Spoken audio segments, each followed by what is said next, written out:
are live. Yes, we are live. I know a longtime listener says, "Is this to be live?" Technical difficulty. Yeah, we had a few issues, but we're here. We're Yep. live. A small porg to the rescue. That's fine. All right. So this is episode 28 of Starlight Beacon Transmissions. My name is Eric Mitchell. I am your host for the evening, and this is our High Republic show. This is our huge High Republic show. So that's all we're going to be talking about tonight is the High Republic. We are still in phase one of this mega story so far, but we have gotten a lot out of the first two waves of content. Now, I can't do this alone. You guys know that. Everybody knows that. We can't do this alone. So, I have an amazing group of guests, and I have one that will be joining us very, very shortly. So, these three that are with me right now, they're all friends of the show. They've been on the show. Uh, so, Cam says, "Hey guys, I'm on my way home now. Bub has already had to stop to pee twice, and now he's starting to shake again. I'll be on as quickly as I can." Okay, so his Kowakian monkey lizard is that's not a metaphor. Cam actually has a Kowakian monkey lizard that he got from Galaxy's Edge. Uh, he's on his way.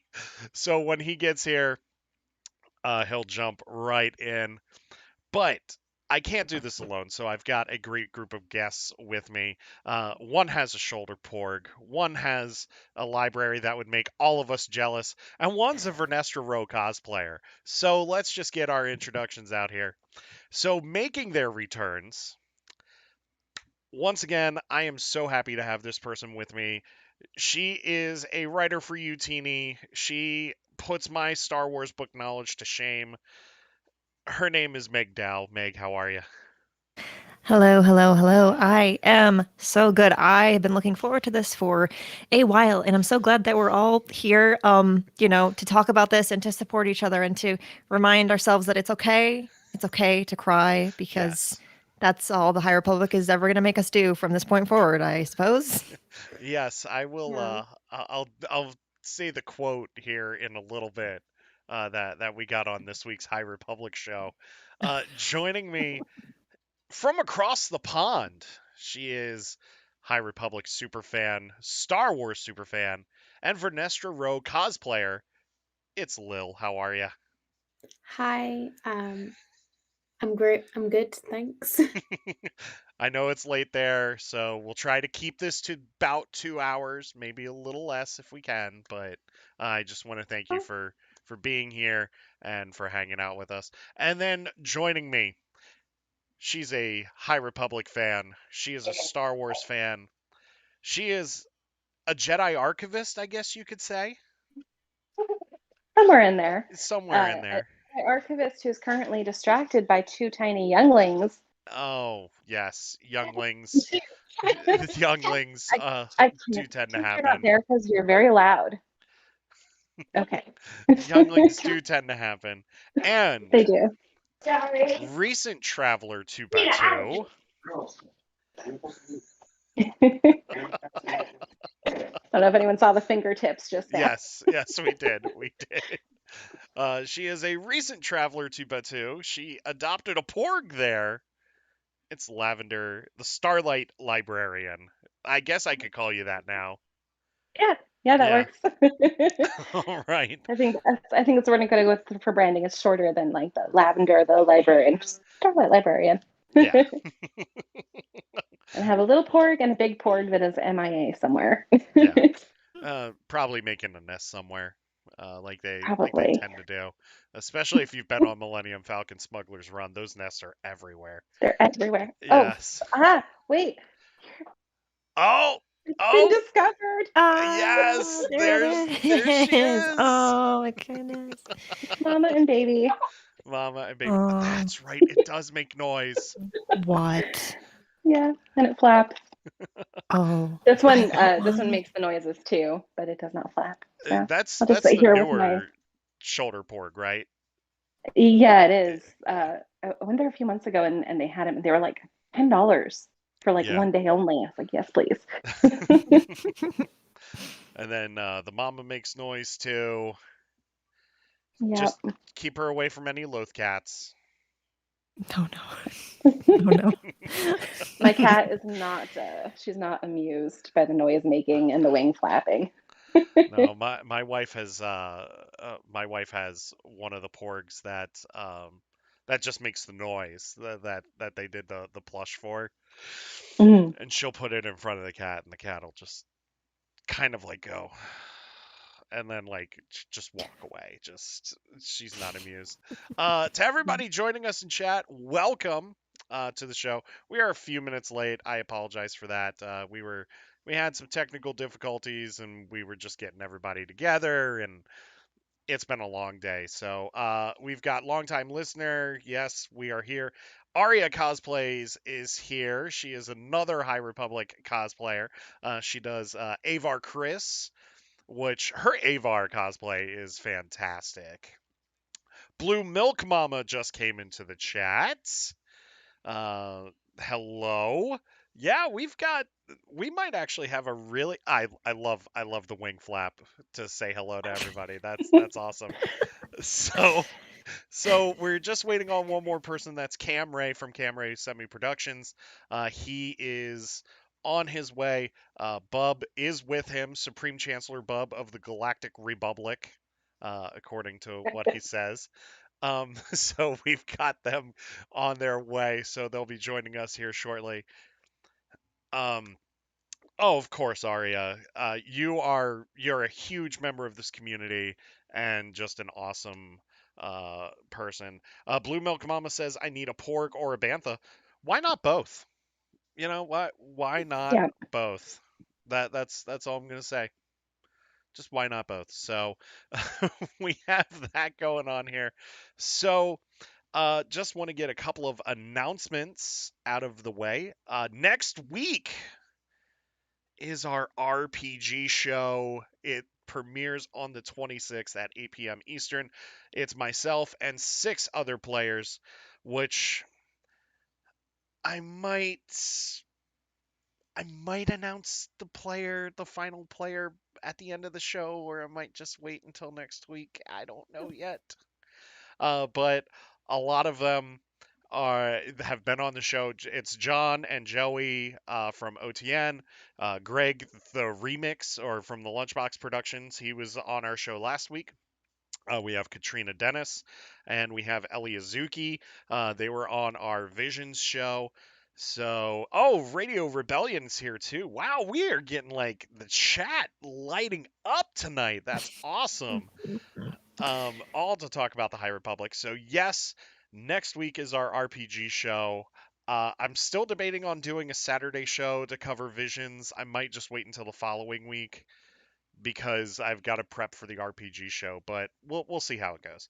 And then on October 16th, this is not Star Wars related, but it's my show, so I can do this. We are doing a DC fandom recap at 8 p.m. Eastern on October 16th. We're going to be talking about everything that comes out of DC fandom, which will be a lot of fun as well. So, the only thing that we should talk about in news, there's 2 things. We got the last Tales from Galaxy's Edge DLC for the VR game that just came out. And then we are less than 1 week away from Star Wars Visions. Star Wars Visions will be premiering on Wednesday. All 9 episodes will actually be releasing that day. Since they're shorts, I guess they can do it that way. But I'm super excited. I know you all are super excited for that. Ronin comes out in October. I know somebody has actually been able to read it. It's Not very going to say good. who. Oh, look, you admitted it. No, no. It looks like I'm sure it's really good. It is. Visions. I know a few people that have actually gotten screeners for it, and Visions. They said it's awesome. That they said that they just knock it out of the park with each episode. Oh, I'm so excited. Yes, everybody's lighting up the chat with Star Wars visions. That's awesome. So let's dive in. Welcome to our High Republic support group as well. We're gonna laugh and cry some more. And I will say this: the High Republic show premiered its fifth episode this week, and Christina Ariel was talking to Justina Ireland and Cavan Scott and Jennifer Heddle from Lucasfilm, and Cavan Scott has kind of embraced a supervillain role here. Um, I mean, granted, he's one of the nicest people to interact with on Twitter, especially when it comes to the Mhm. High Republic. I mean, every Mhm. author is fantastic when it comes to the High Republic, but Cavan Scott has like kind of become a supervillain when it comes to the High Republic and writing.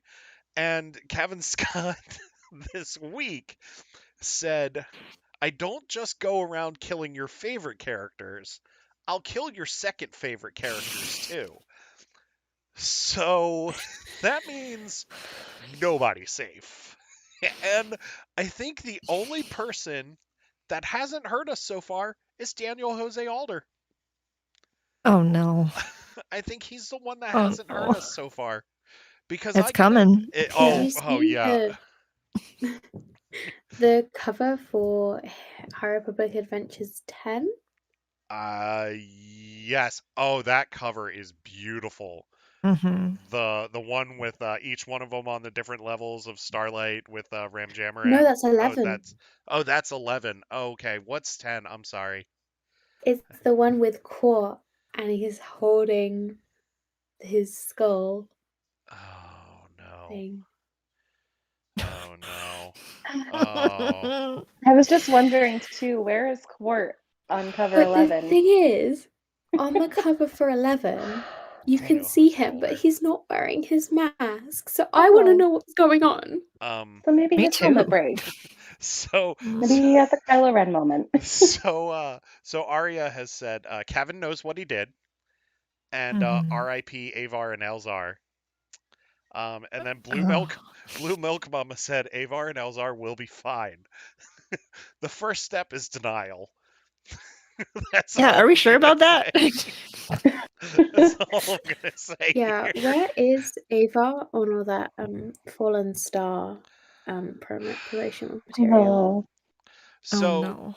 so when yeah. we get to Fallen Star, um, I, I I'm gonna share a theory that I saw on Twitter this week that actually kind of made sense. Oh With no. it, um, Blue Milk Mama said Stellan not so much. So I guess Stellan's going down. Like, I mean, he kind of deserves it. Just gonna say. Anyway, we'll get to that. We'll get to that. So let's kick this off here with our main topic here, which is the High Republic. We are in phase one, which is called Light of the Jedi. We had Wave One launch in January with Light of the Jedi, with along with High Republic number one, and we had Justina Ireland's A Test of Courage, and who was High Republic Adventures February? I think High Republic Adventures was late January, early February because it coincided with the release of Into the Dark. Um, Right. Blue Milk. It's a month after the Marvel comics because there's one less issue of Okay, it. yeah, so that was February then. So it launched with Into the Dark. Blue Milk Mama says you take that back. Um, I don't know. Arya says it's cause Cavan said he was gonna kill first and second characters. LOL. Anyway, we're gonna let chat deal with that. Leave Vern alone. Leave them alone. Mhm. We're about to have a leave Brittany alone moment here when it comes to Avar and Elzar. Um, anyway, I mean, leave Buryago alone though. That's all I'm gonna say. Yes, please. So let's talk about Yep. Light of the Jedi here. This was the thing that kicked this all off. You could technically say that the short stories in Star Wars Insider kicked it off, but this was Mhm. really the book that kicked this off. And this deals with the great hyperspace disaster. It's the introduction of the Nihil, it's the introduction of all these characters. And let's just dive in here for a few minutes and we'll do a spoiler deep dive. I just want to ask you all, what are your thoughts on Light of the Jedi? Anybody can go first. Who ducks first? Who talks first? It's like a who shot first situation. So I'm currently rereading The Light of the Jedi like deeply because I'm trying to amass all of the quotes for the book bot. It's going very slowly, but I am about 3/4 of the way through, just like trying to gather all the quotes Yeah. and just like the introduction of everyone, I think is done very well. Hmm. Like just like the first part, it's very tense, and then afterwards, you're like, oh, it's gonna be fine. Then it isn't. That Like, is true. but also you get this sense of like, because like when you were a kid and you were like, oh my god, the Jedi are great, and then you like actually looked into it and you thought about it when you grew up, and you're like, and you came at it um with your critical mind, and you went, maybe the Jedi not good actually. Well, and then so now you get to come to the light of the Jedi and you get to be like, this is what they were meant to be. This is the Jedi that Luke looked up to, that he heard stories about. And this is the Jedi that he is carrying on the legacy for. Yeah, I think you hit the nail on the head with that. Uh, who Mhm. who wants to go next? All right, I'll start picking. Uh, oh, Lavender. just following up on what Lil said, as far as the Jedi, like we're all rooting for them right now, but we know they're going to mess up somewhere along the way, and it's like Mhm. you're just kind of on the edge of your seat, like when's it going to happen? How is it going to happen? Like where did they go wrong? Um, yeah, it was. I think a fantastic introduction. I loved especially the concept of everyone experiencing the Force in different ways, either like through music, like Avar. Um, I know there's a fire one too, but I think that's later on in the series that got introduced. I think that's Or no, that's Bell. But yeah, it's such a cool concept that I don't think we ever really thought of before. Yeah, Meg. A lot happens in this book, but it's presented so well. And the benefit of that and the reason that it works is that from like this book is like the foundation and everything builds out from there. So like even if you feel like you don't know a set of characters as well as you'd like to, like you're gonna get to know them later in different things. One of my favorite things about this book in particular is the introduction to how Jedi are taught in this era because it's so different. It's the way that um, you know masters tell their Padawans how to like deal with the things that they're feeling and um, like in the midst of battle, like saying like, hey, it's okay that you're having these emotions. We'll talk about it later. Things like that.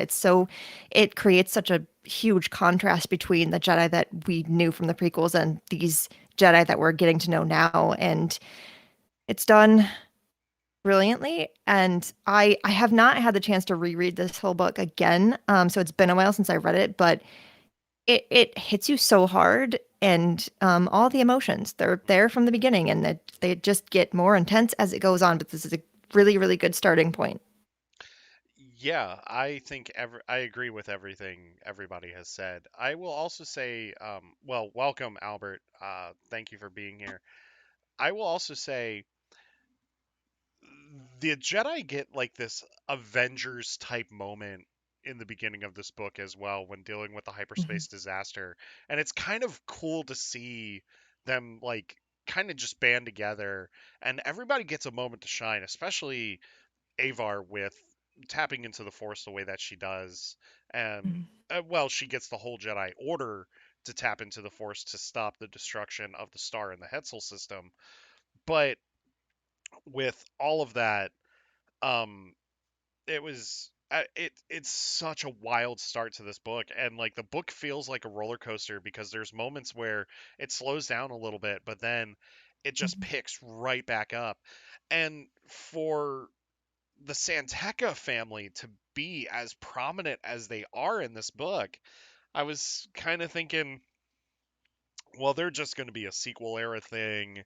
They're not really going to be explored, but like they're really starting to explore this family, especially Mhm. after the events of Out of the Shadows, which we'll get to later on. I Let's talk about the Nile here though, because we've talked about the Jedi and we'll also talk about the Republic. But the Nile, what was your first thought about Marky and Rowe and the Nile organization when they're introduced in this novel?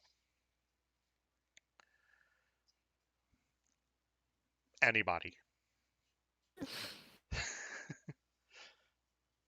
It's I another villain to Stan.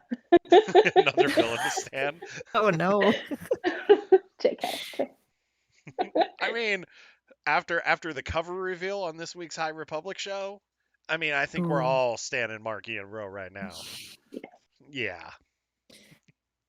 I was really interested in just getting to know like how these villains of this era were going to be different.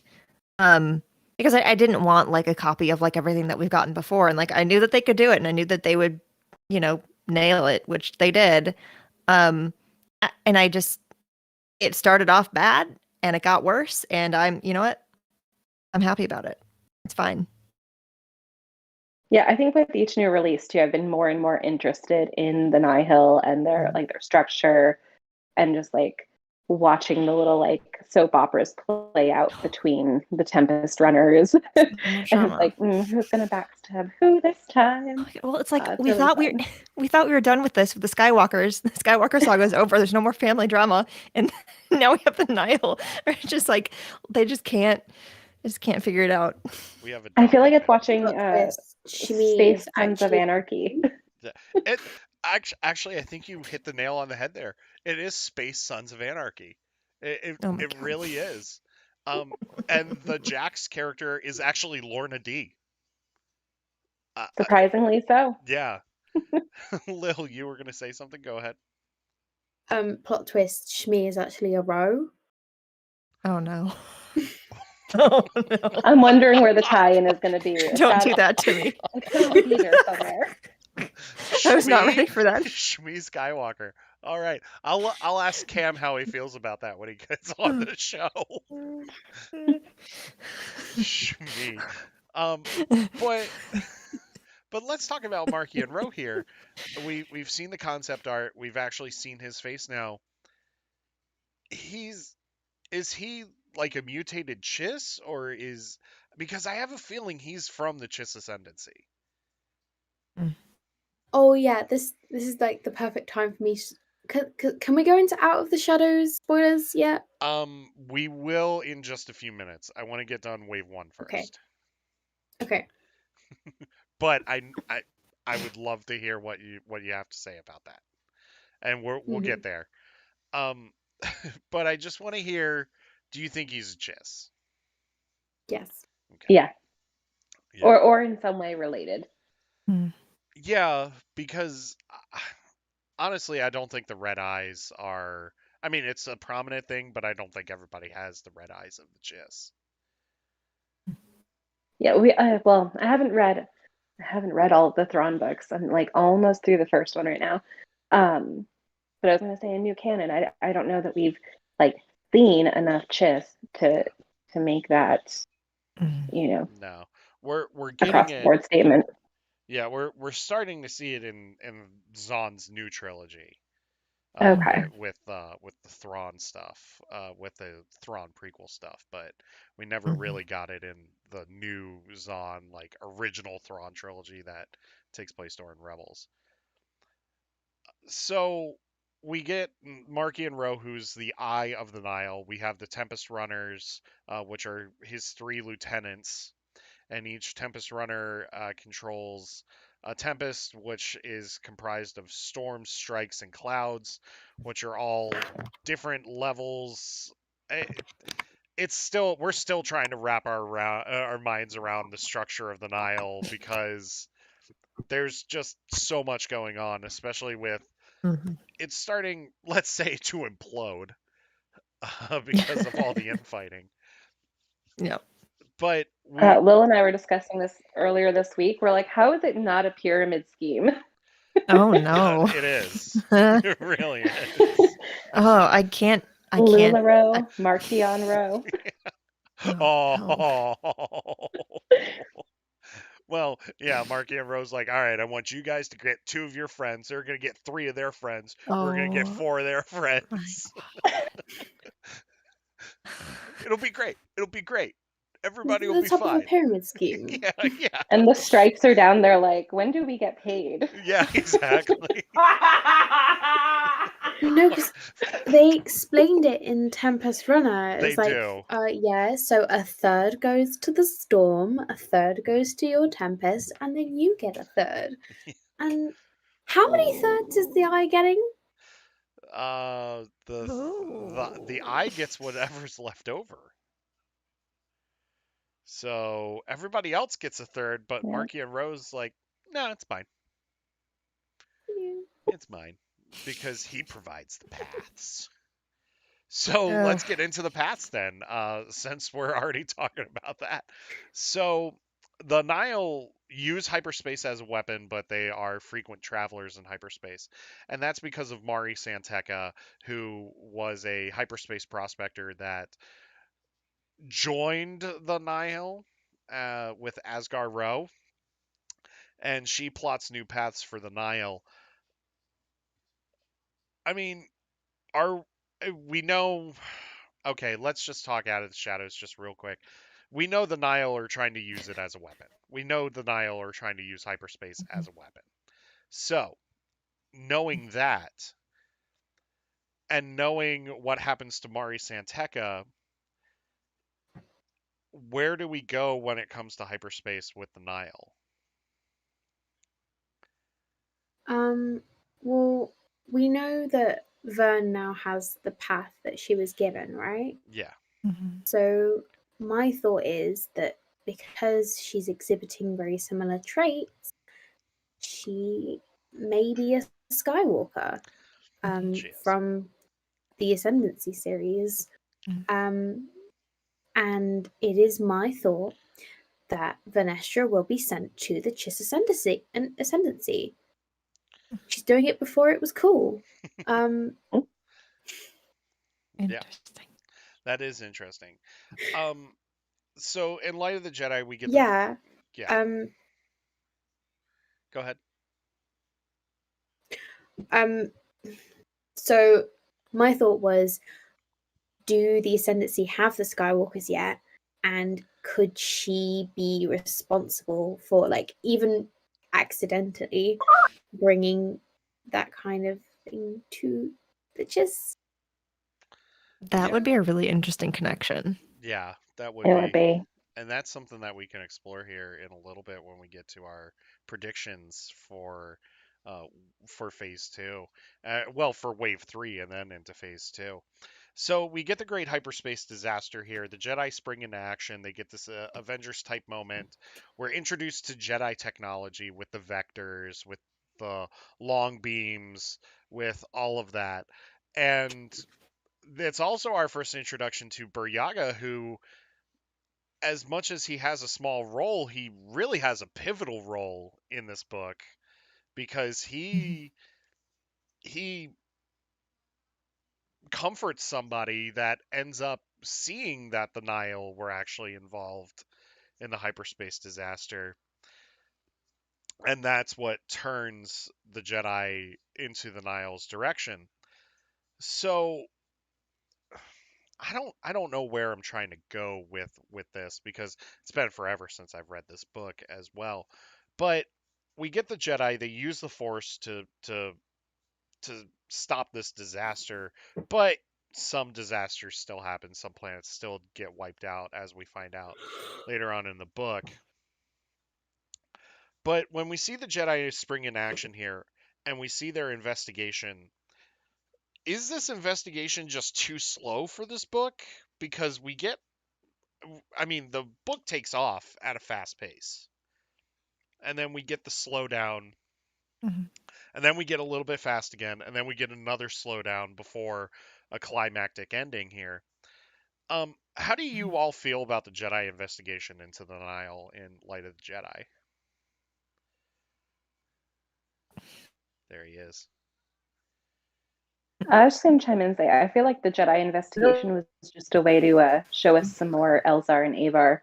Like that dynamic. Because that's really all that happened. That's what came out of that. It was like, oh, let's see how they work together. Yeah. Yeah. Yeah. Well, we're also introduced to what will be Padme's home. Yes. I I don't love that. see a camp. Yeah, which I think is really cool because when they talk about the lake and the island, I was like, I know Mhm. that location. I know where we're Mhm. going. Iconic. Yes. Love it. Meg, go ahead, chime in on the Jedi investigation into the Nile.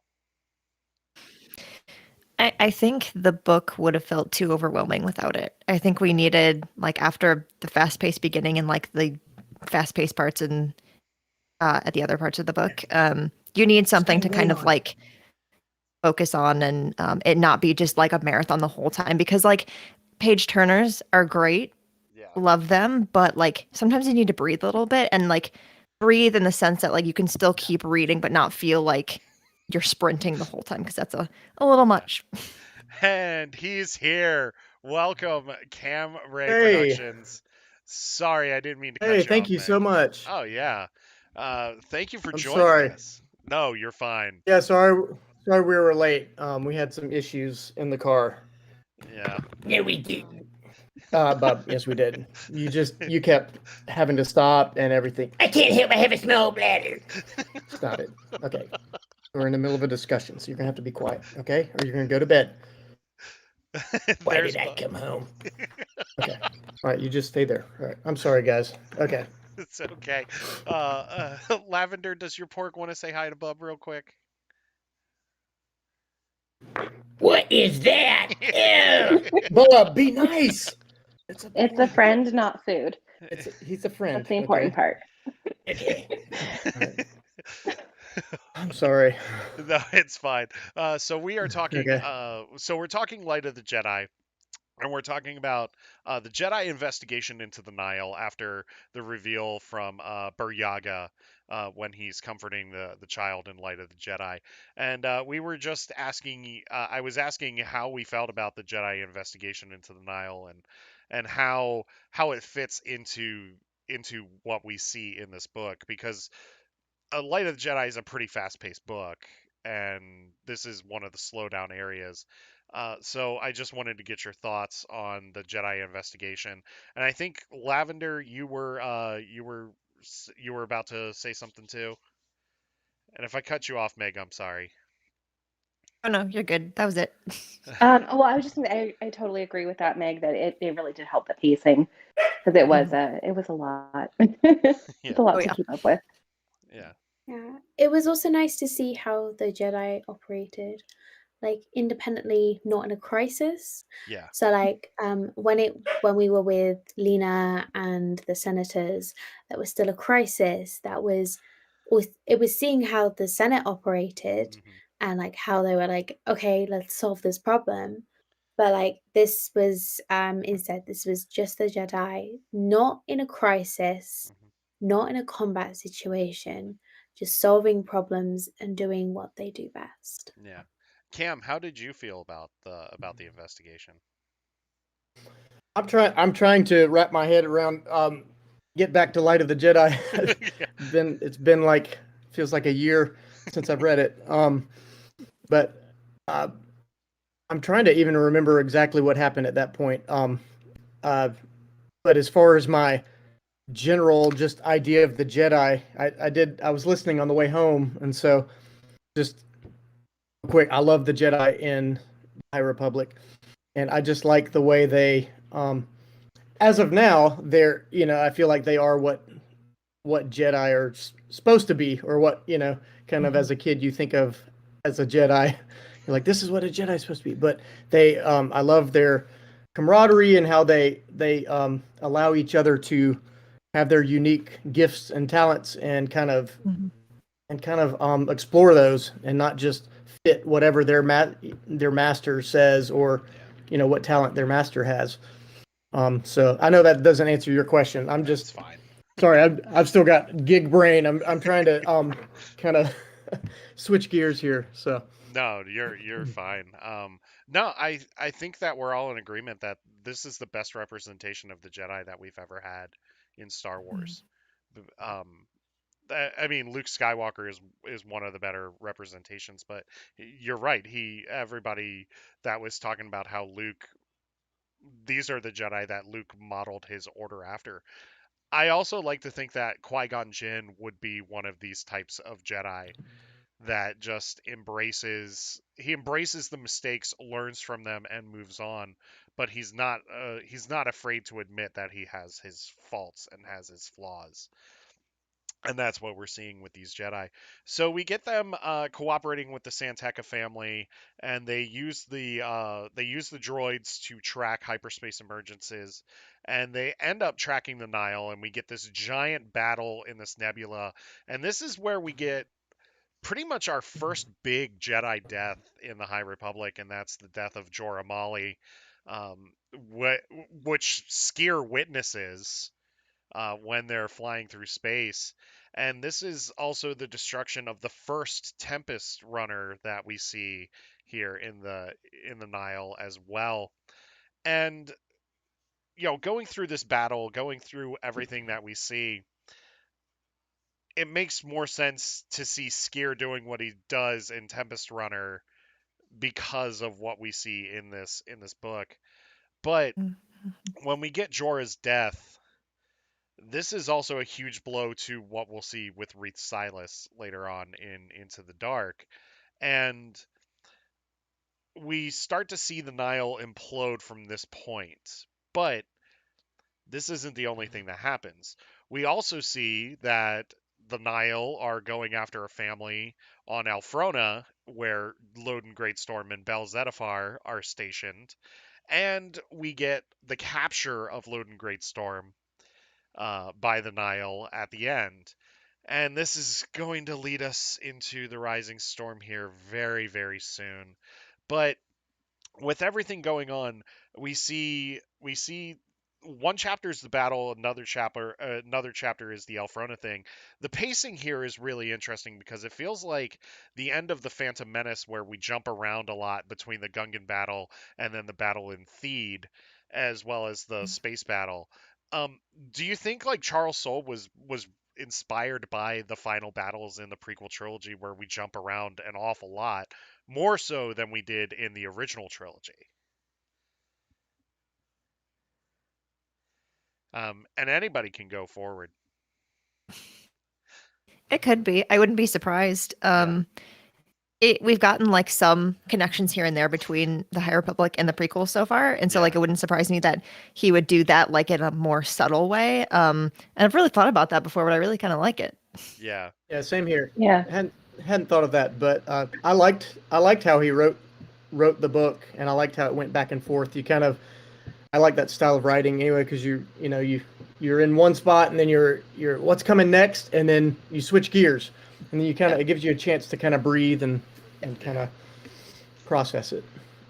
yeah. It's like lots of different paths going hmm together. yeah.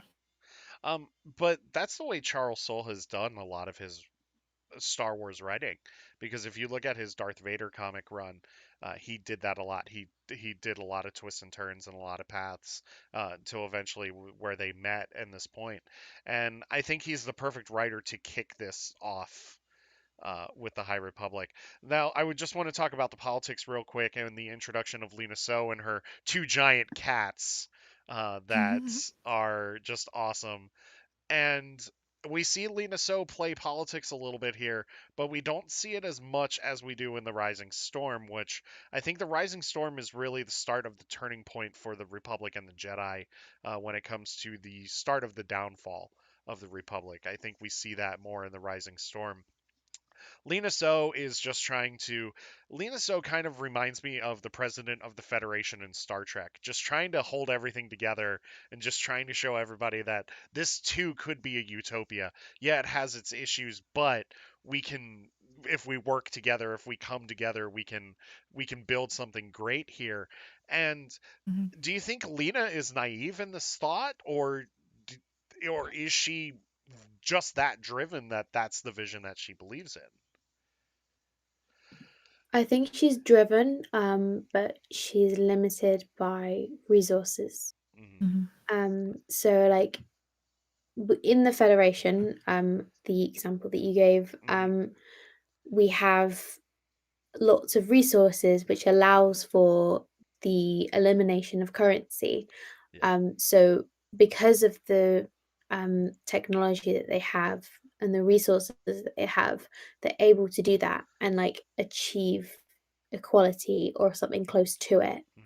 Mhm. Whereas in Star Wars, I think if they had more resources, more technology, they would be able to have like completely achieve the Republic dream. Which is why I would like to propose that we introduce replicators to Star Wars. Yes, please.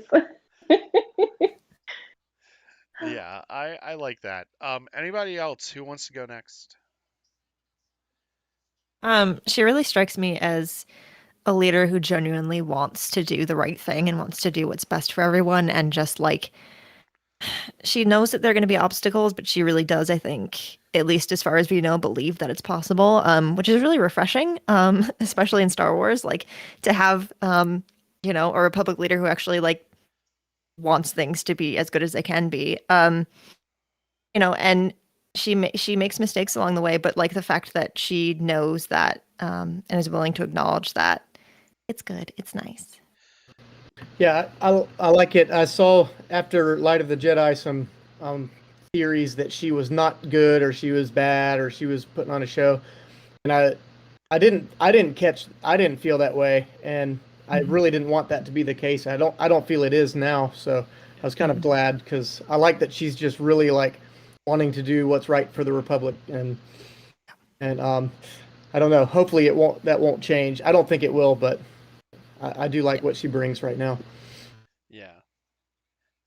I think that the Chancellor that we'll see in the prequel era with Chancellor Valorum, I think that he was inspired by Lena So and the stuff that she did because he really is kind of that last bastion of the old High Republic before we get to the fall of the Republic there. And I think that I would like to see more of her influence throughout this series, especially when it comes to some of these politicians. Lavender, it looked like you were going to say something also. Oh, I just wanted to agree with what y'all said about Chancellor. So I feel like she's doing what she thinks is the right thing. But I don't know. I guess I can see her being a little naive, especially going forward with the Republic Fair after what just happened. Like thinking like, oh yeah, like no, everything's fine. Nothing's gonna happen. Yeah, But like something's gonna happen. As soon as Yeah. you say nothing's gonna happen, something's gonna happen. And never say especially when you never. give the books to Kevin Scott, something's gonna happen. Yeah, we're going to get to that war criminal here in a minute. Um, He knows. He knows what he did. yes. Albert in chat says, and he actually raises a really good question about Lena So here. For So, how much longer do you think she'll remain in power? Oh. That's a good When are question. elections? What was that, Lil? When do you think elections are? Because They what never. we saw in the Phantom Menace was a vote of no confidence Yeah. instead of a regular elections. So we might be able to see how that works. That You know what? That would be really, really cool. I want to see that. Mhm. Yeah, I I want that. I think we might actually Also, see her lose power. finally, Mhm. we might be able to find out how do taxes work. Yeah, That's we'll true. find out how Star Wars taxes work. What Get used ready to for more be allocation of trade routes. Let's Oh. go. I think, well, Albert also says, I forgot who they mentioned in Light of the Jedi, but there was somebody who was planning to take her seat or work to remove her. I remember that vaguely also. I just can't remember who it was. Was it Yeah, me the either. Sullustan senator that we get in Light of, I mean, in Rising Storm? That's possible. I don't I know. I remember don't there remember being hearing him referenced before. Yeah, I can't remember who it is. I just remember yeah. that there were two senators. One of them was really That's right. chill, and one of them we were just like, don't like you. Albert also Oh yeah, says, because he had someone in his office who was yeah, working with the Nile. Yeah. that's right. Albert Oh, that's right. Albert also says, yes, taxes. Thank you. Uh, dinosaurs and taxes equals Star Wars. There we go. Yep. So, we end up destroying the Nile for a little bit after the Battle of the Nebula. Loden Greatstorm is captured, and we'll get to his fate soon. Oh, But Bel Zettifar does not feel his connection in the Force anymore because he's being tortured by Marky and Ro now.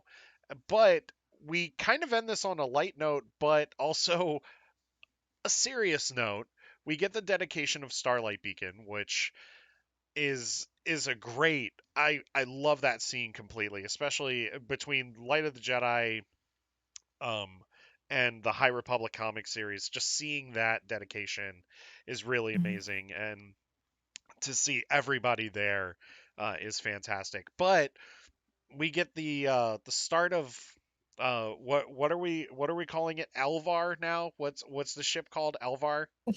It's Alvar. it's the polycule, man. Yeah. So we get the start of that.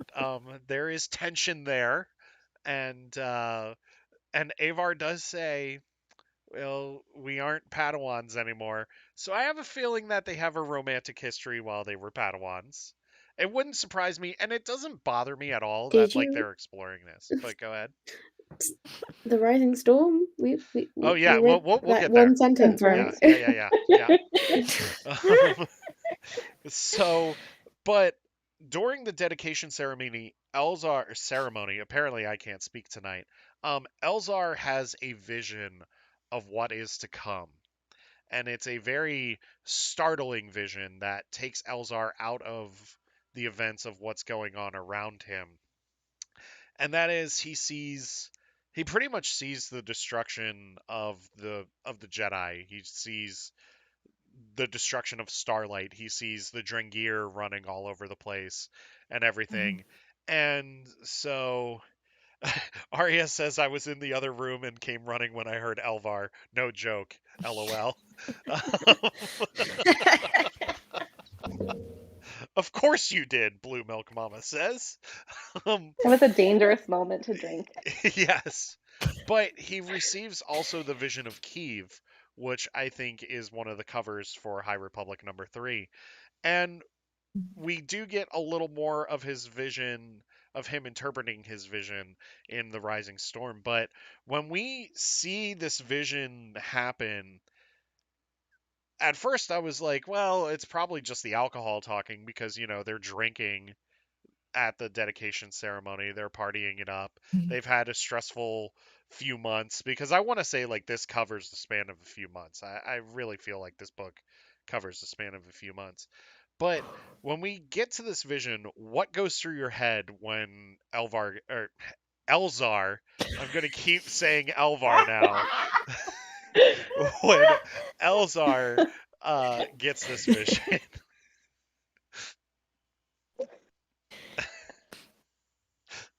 You know what? I'm going to stop talking the rest of the night. Meg, it's your show now. Oh no. Oh no, don't do that to me. I haven't had enough caffeine. Um uh this book starts out like, why can't I remember the actual line? Everything is good, basically, is what it says. Yeah. And then we get to this part and you're like, everything is not good. It turns out bad things are gonna happen. So like this book starts off like everything is perfect. And we knew. I mean, we knew that it's not gonna be like that. No. And it hasn't been ever since. It just keeps going downhill. We're all fine. We're all fine here. Don't worry, the first crying is about to start here in just a little bit. I'm not Um, ready. it's the Elvar brain rot. Oh no.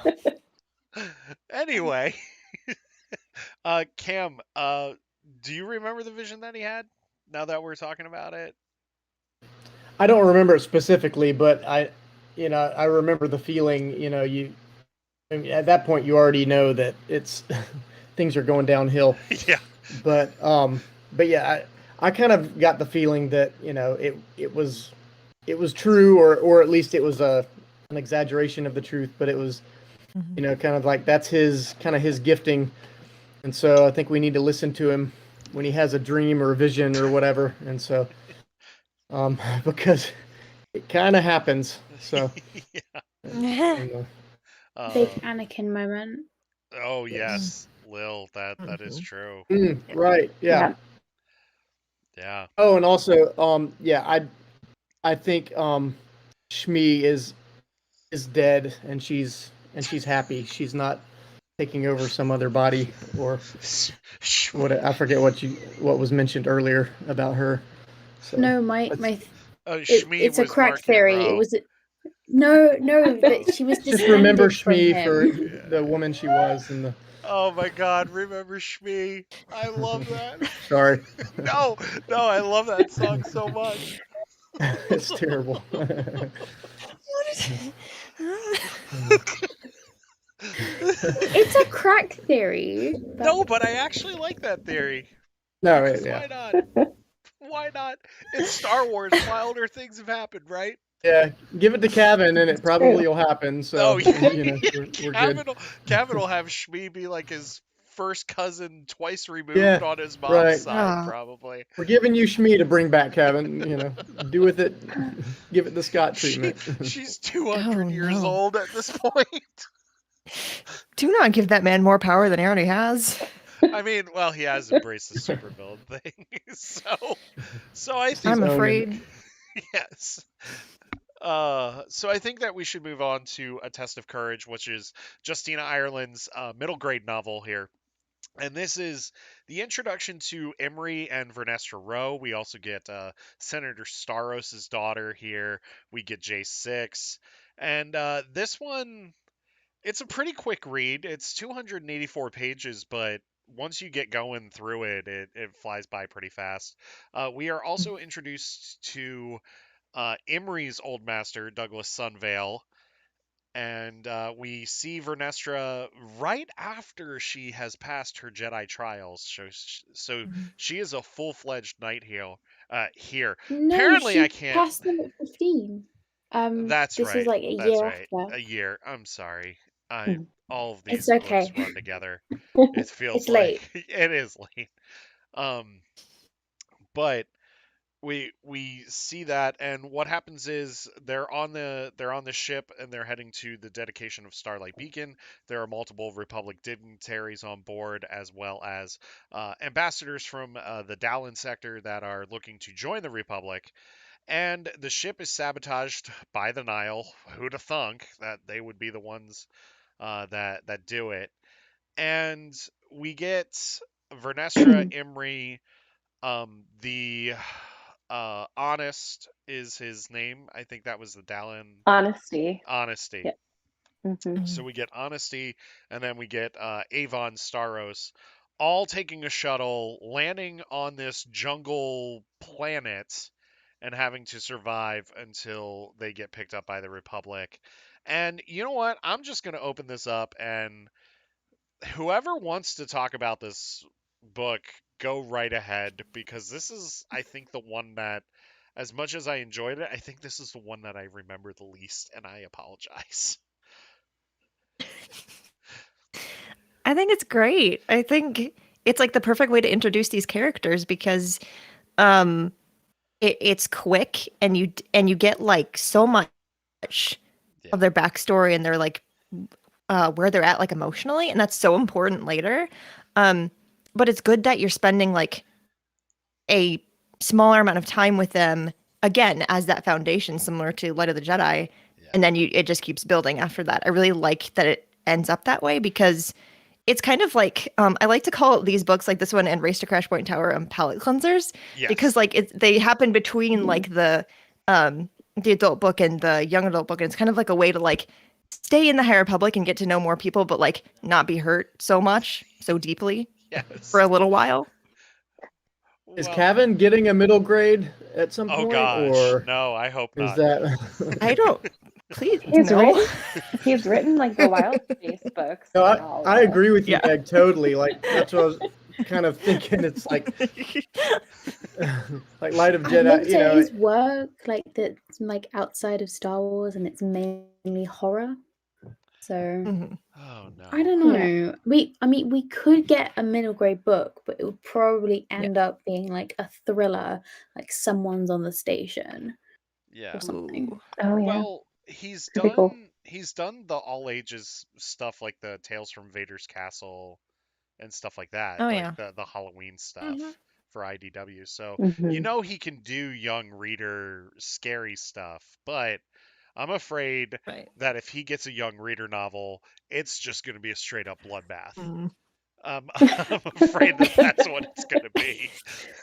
I mean, I'm terrified, but also kind of like at some point, maybe not yet, but give it to me. I want to know. I want to know what it's like.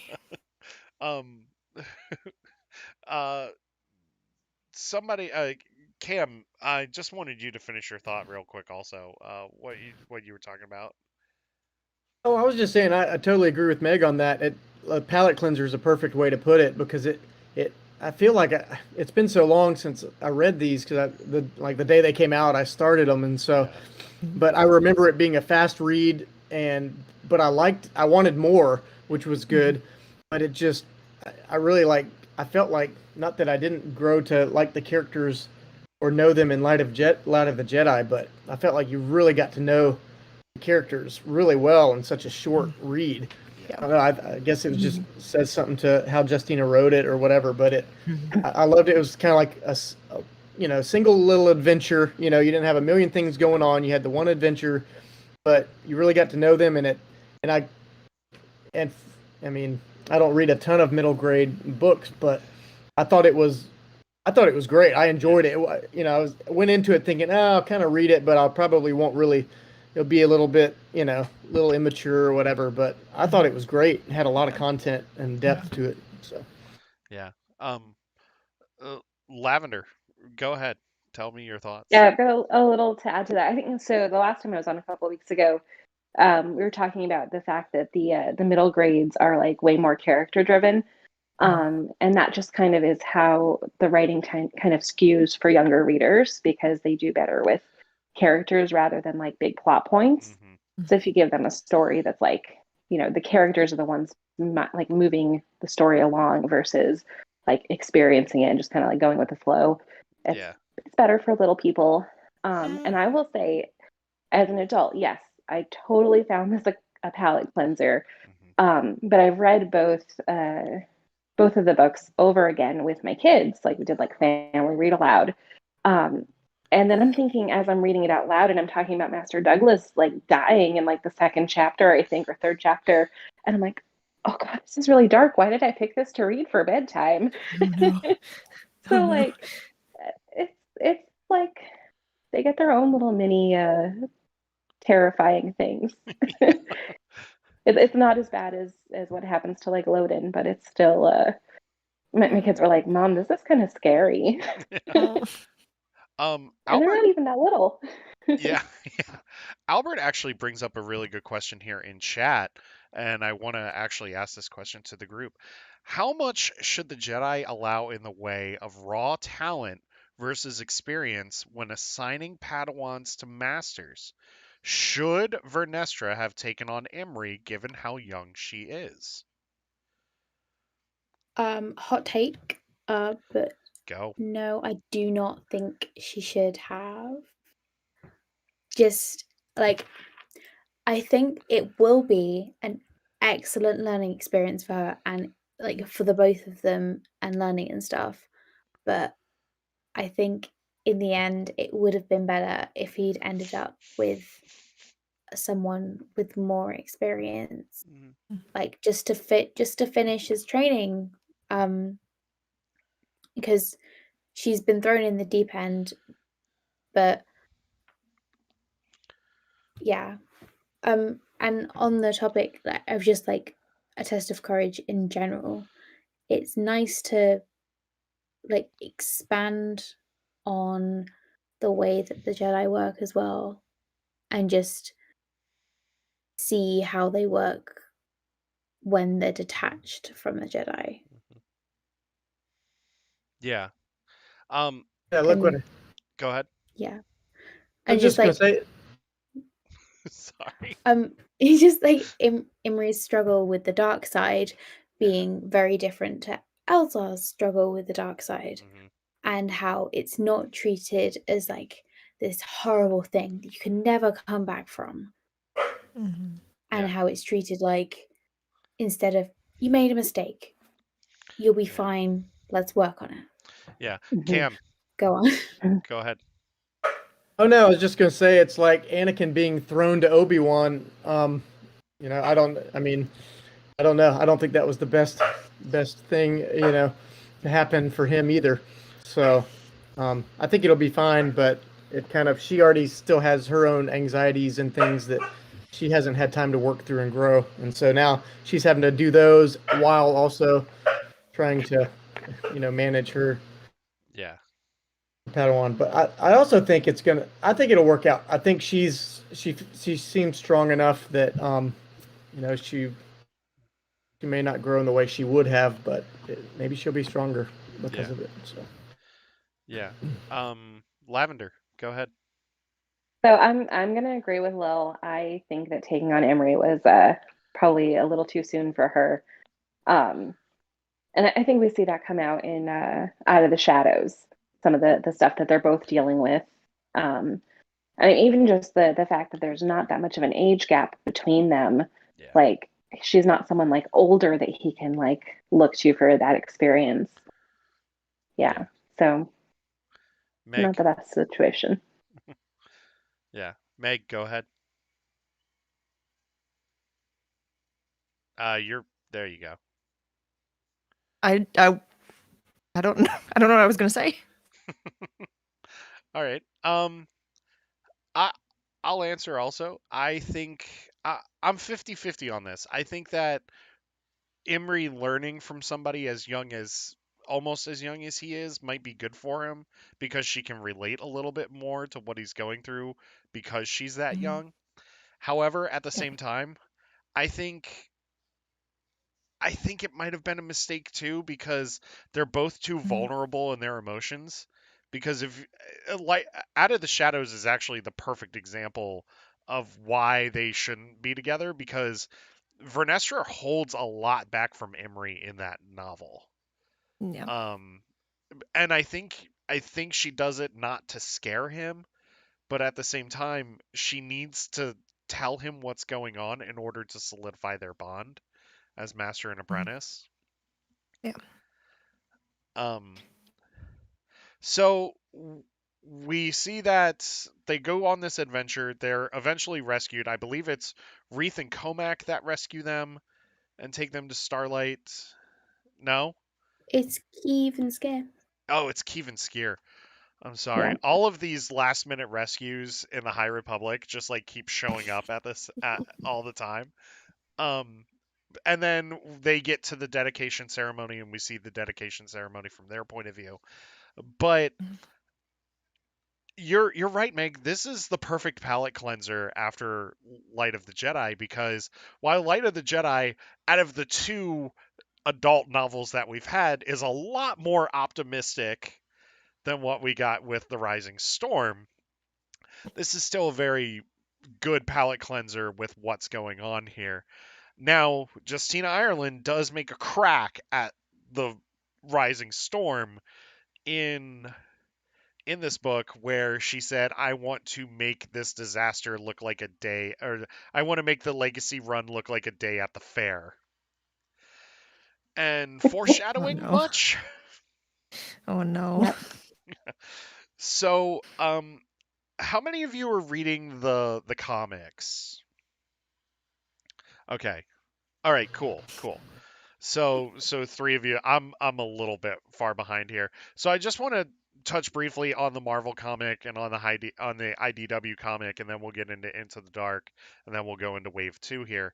The Marvel comic launched the day after Light of the Jedi hit, so it was like I got Light of the Jedi, read through most of that first day, finished it the second day, and then read the comic. And here, this is pretty much the team book that we get. This is Team Starlight that we could say this is in this comic series. And we're introduced to Avar. We see Skier. We see Keeve. Um, we see tons of other Jedi here that inhabit Starlight Beacon, and this is where Starlight really starts to become a character in and of its own.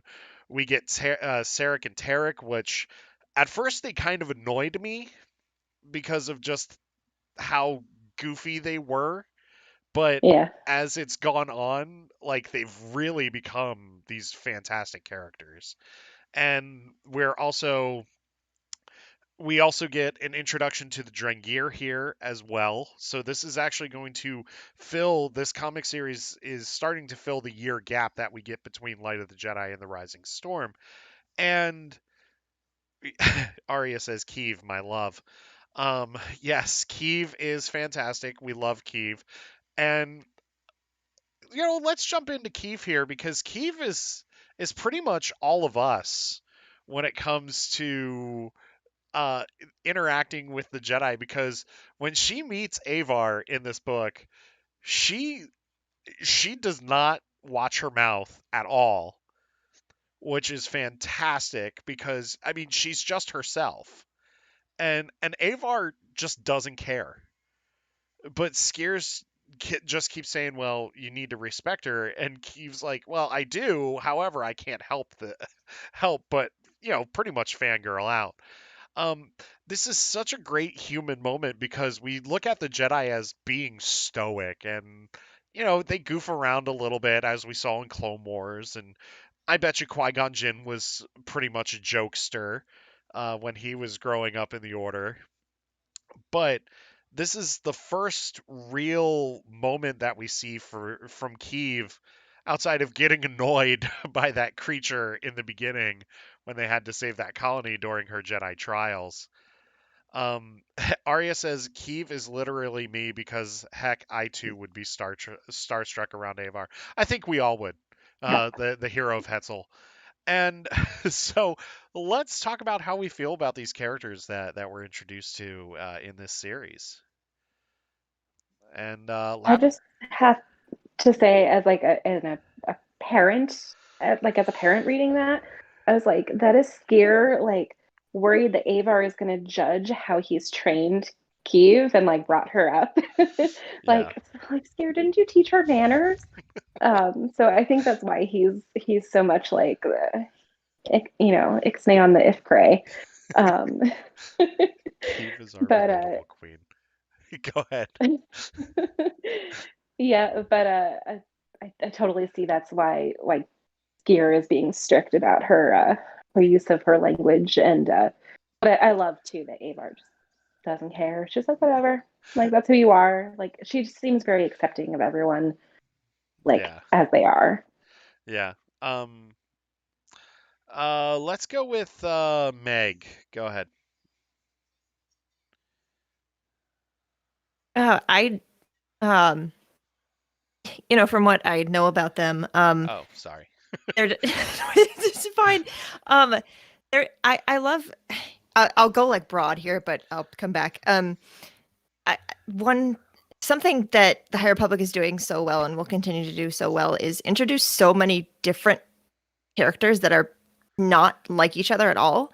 Yeah. And like these characters are a good example of that. It's like when you're introduced to them and when you see them, you know, whether it be in the comics or they appear in other places, like it's a different taste of like what the Jedi are doing or how they're especially like how they're interacting with each other. Yeah. I've loved that so far. That's like my favorite part. Yeah. Cam, go ahead, hit me. Well, I like what Meg was just saying because I kind of like with each of the Jedi, they have such a unique personality, and we see that. But I think obviously there's the story where you're learning how they're interacting, but there's also always lessons that we can learn from the stories. Yeah. I think it's great showing how, like, I mean, they're all working together as a team. When it comes time to like, let's get this done, they're all in. Some of them are giving their lives for the bigger cause, and I think it's just a good lesson for all of us. It's like, man, we're all different, but that's a good thing. It's not a bad thing, Instead of like, oh, you started thinking about something about the dark side, so now you've fallen away from the order. It's like, no, wait, let's see what good we can get from that, or what good we can get from it takes all of us together, and I think that's kind of the whole point of this whole the Starlight Beacon to begin with. It's like that's why that scene's so powerful, where they're all together for light and life and all that, because they're like they're all together, all of them are united, and that's kind of what we should all do, Yeah. in general. Absolutely. Go ahead, Lil. Take us out on this one. So Kiev, I relate to her so much just because, like me, she is I'm 20, but like, she's a 20-something who has just gotten out of school, just going on like into the world and stuff. So even though she's a knight, she's still training, always learning. You're always learning, even though you've left school, kind of thing. Yeah. And she's still figuring herself out, but she's got a lot of imposter syndrome, which we see from Lula as well. But like, she's got it. Yeah. And it's nice to see some like imposter syndrome representation there. What I will say about the comics is, and like, I don't have a problem with them as characters, but I do have a problem about the way they were marketed. And it's Tarek and Seret, and then being marketed as LGBT icons during Pride Month, because their gender nonconformity comes from them being psychically linked to aliens, not from being human. Yeah. I apologize. Yeah. No one else said anything about that. They're perfectly fine as characters. I just don't like the way that they were marketed. Yeah. I get that. I can see that. I want to talk about Skier here because I think Skier is an interesting character when it comes to this comic. Skier is dealing with the death of Jorah Mali and the events that happened in the Kerr Nebula during that battle. And we start to see Skier really struggle with the dark side ever since this battle and in this comic. And I would even say in Tempest Runner, he's even more violent, especially after the whole Drengir situation. Skier lost not only an arm, but he lost a colleague. He lost somebody in the force, and he felt that loss while he witnessed it. Is Skier the first to actually turn to the dark side in this comic series? Oh, in the comic series, yeah, I was going to say like Imri. Who's Well, first? yeah, Imri, yeah. Yeah. Or do we mean overall? Like, will I he be the think first one overall, to? will he be like one of the first new Sith acolytes? I don't think he will let him fall all the way. No. I see that connection between them. I think she's gonna ground him. She's gonna Now ground I him. hope not. What's kinda Lil's think- theory? I think it's going to be Elsa. Oh, don't do that. Oh, I I see gotta see too what Arya's many. gonna say now. There's too many parallels between him and Anakin. It's like they want us to see it coming, but I almost hope it's gonna be like expect the unexpected. Yeah. Yeah, same. Yeah. But also the tragedy of Revenge of the Sith. You know it's coming. You've known it's coming since the first It's prequel true. film. Yeah. It's true. Yeah, But would they that's do that true. again? It It's doesn't have to Cavan always be Scott. poetry. It's Cavan Scott. That's It's all I'm got to gonna be say. poetry. It rhymes. Also, He'll do it beautifully. speaking of comic series, the first appearance we got from the High Republic was Ava Yep. in, I think it was the Ben Solo comics, Yes, it was Mhm. the and Rise she's of in Ben or armor. Rise of Kylo She's Ren. wearing armor in that. I want to know why. Mm. I can see your comment, Aria. I'm sorry. Lil, excuse me. Um, I'm uh, sorry. yeah, she says, I love how we see time and time again how these Jedi have struggled with the dark side, are never given up on. Keeve doesn't give up on him, and neither does Avar with Elzar. Um, then she said, Lil, excuse me. Albert says, I think he won't, meaning Skier. He says he did it on purpose and regretted it because he thought he was stronger. I think he's safe from it going forward. Apparently, I still can't speak tonight. He will always have a temper because of his race. That said, that's true. The Trandoshan race is a little more aggressive when it comes to stuff like this.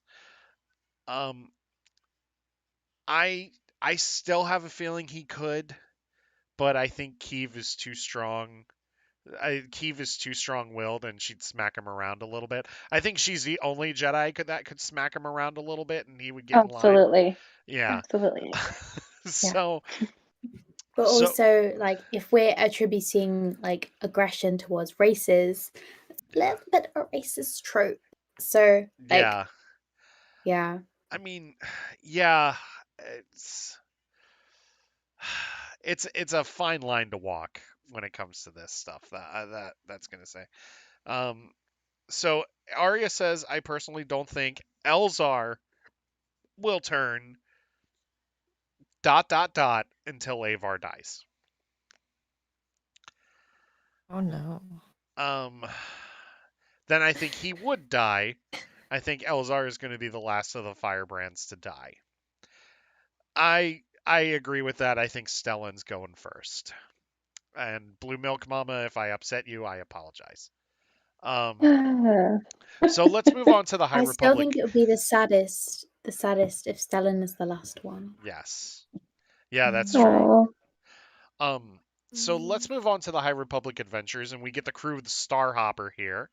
This is a Jedi training vessel that is run by Masters Yoda and Buckets of Blood, and a few other Jedi Masters. This comic, the most important thing is we learn that Yoda is a baker. And we also learn Buckets of Blood is a baker. Nothing else needs to be discussed about this comic series. Not Lula, not any of them. You know, we don't care about the Starhopper people except for Yoda and Buckets of Blood, right? Right? Absolutely. Oh, We okay. just need the cookbook. Yeah, we need the Like, Buckets of Blood Yoda cookbook. I have a tiny headcanon that's come out of the High Republic Adventures. You know how we have Wrecker in Bad Batch, and he's got Yeah. his toy, Lula. Yeah. Does Lula Palisola become such an awesome Jedi that, like, somewhere in the future, people are naming their stuffies after her? I think that would Wow. be amazing. I think I that love would be that. amazing. Cam, I saw your reaction. Go ahead, I buddy. like that. I like that. No, that's great. I Um, love. I mean, I think they're intentional about everything, so I like that. Let's go with it. Yep. Yeah. Well, considering that they put Avar in the Ben Solo comic, anything's possible here, because they even bring Oh, yeah. Elfrona into the Ben Solo comic as well. Um, so Blue Milk Mama says, "Yep, cookbook, good idea." Arya Cosplay says, "Buckets of cookbooks." Uh, and you know what? That's the perfect title. Michael Siglain, Lucasfilm, you have your title for this cookbook. Make it happen. Buckets of cookbooks. But we're introduced to a force sensitive character that is not really a Jedi, goes with the Jedi, is starting to kind of be trained, but still has not been fully trained yet, as we see in Race to Crash Point Tower here.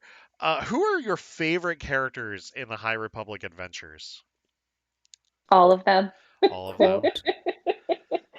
I would die for any of them. Yeah.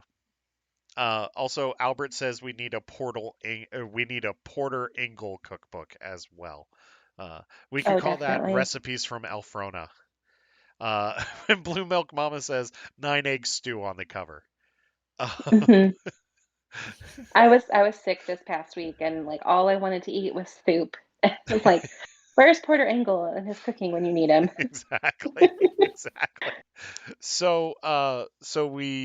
I mean, all of these characters are great. I don't.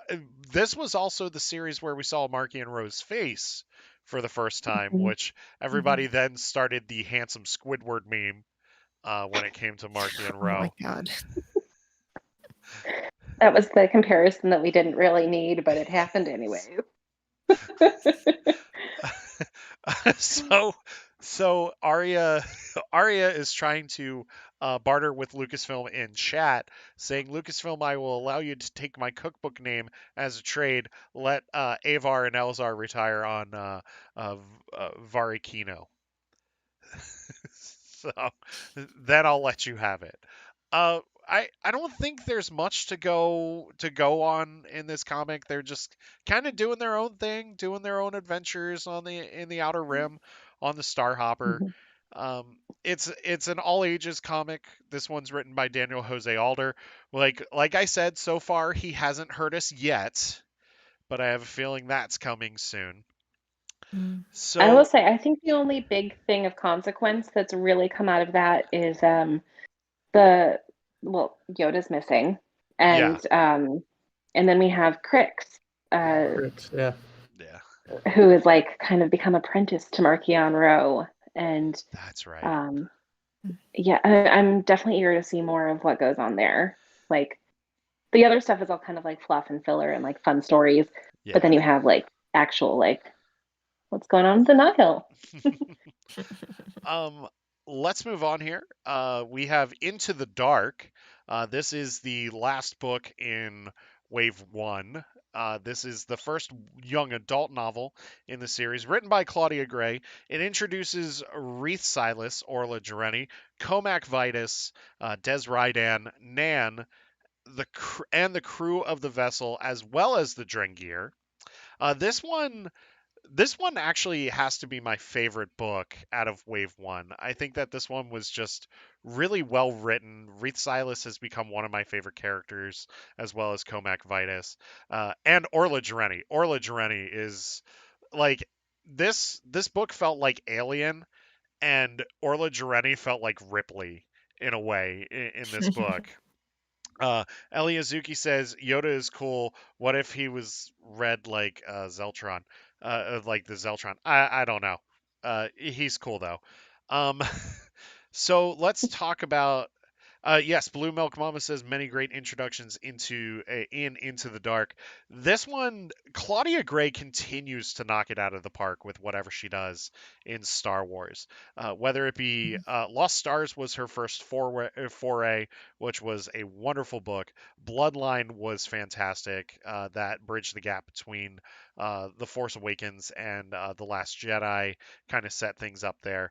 Master and Apprentice, both the short story and the novel, are high up there on my list of current canon novels that I absolutely love. And this book just it paces really really well, and it has like two locations, the Amaxine station and Coruscant. That's about it. We're not really gallivanting through the galaxy in this. The Amaxine station is overrun by these plants. This is also set during the Great Hyperspace Disaster, so pretty much all of the books here in Wave 1, the main novels in Wave 1, are all around the time of Light of the Jedi. They all kind of coincide there. And here we get the introduction of the Drengir that are being held back by these idols that are steeped in the Force. And the Jedi believe that these idols are steeped in the dark side, so they come up with the idea, let's remove these idols and we'll see what happens. Turns out, as much as Not I a love good idea. Comac Vitus, he's an idiot. Yep. Just in this moment, he redeems There's himself. not a nicer way to put it. No, there really isn't. Now I listened to the audiobook, so I listened to the narration. He's like, "Oh, we must remove these statues. They're steeped in the dark side." And I'm thinking, "Oh, this will go real well." So we get that happening. We're introduced to Nan, who is a prominent character in Out of the Shadows. She is kind of being apprenticed by Marky and Rowe to become the next big Tempest runner, you could say. We are also introduced to the crew of the vessel with Affy Hollow, who is another Ripley-esque character in this book. We are also introduced to 90s Matthew McConaughey, if he was a Star Wars character, according to Claudia Gray. And we're introduced, and I can't believe I'm saying this, to one of the greatest Star Wars characters to ever exist in canon. We're talking about Geode the Rock. He's not a rock. He's a Vincian. That's right, he is a Vincian. You are correct. He just looks like a rock. And you know what? Geode saves the day in this book. I'm not He gonna really lie. does. Geo is actually He, the one that saves everybody. he has a big moment in High Republic Adventures too, which I was happy to see it. So we I'm know gonna it's have not to a look at fluke. that. He is amazing. This book is incredible. Des Rydan is another great character. Claudia Gray kills him off at one point. So Only mad. oh yeah. It was like the Chewie thing in The Rise of Skywalker, how they kill Chewie for like 5 seconds and then it's like, nope, he's fine. Aria Cosplay says hashtag Geode rocks. You are correct. He does. But let's get your thoughts here on Into the Dark. Let's get our spoilery thoughts here. And whoever wants to take it away, go ahead. I have one thing to say, and that is that Reith Silas is a little lad. He is. He is. He is. He is. He is a little lad. Yeah. But also that this was a very good introduction for the Dringier. But also I think a little bit of comment on taking things back to museums and studying them and not just leaving them where they are. Yeah.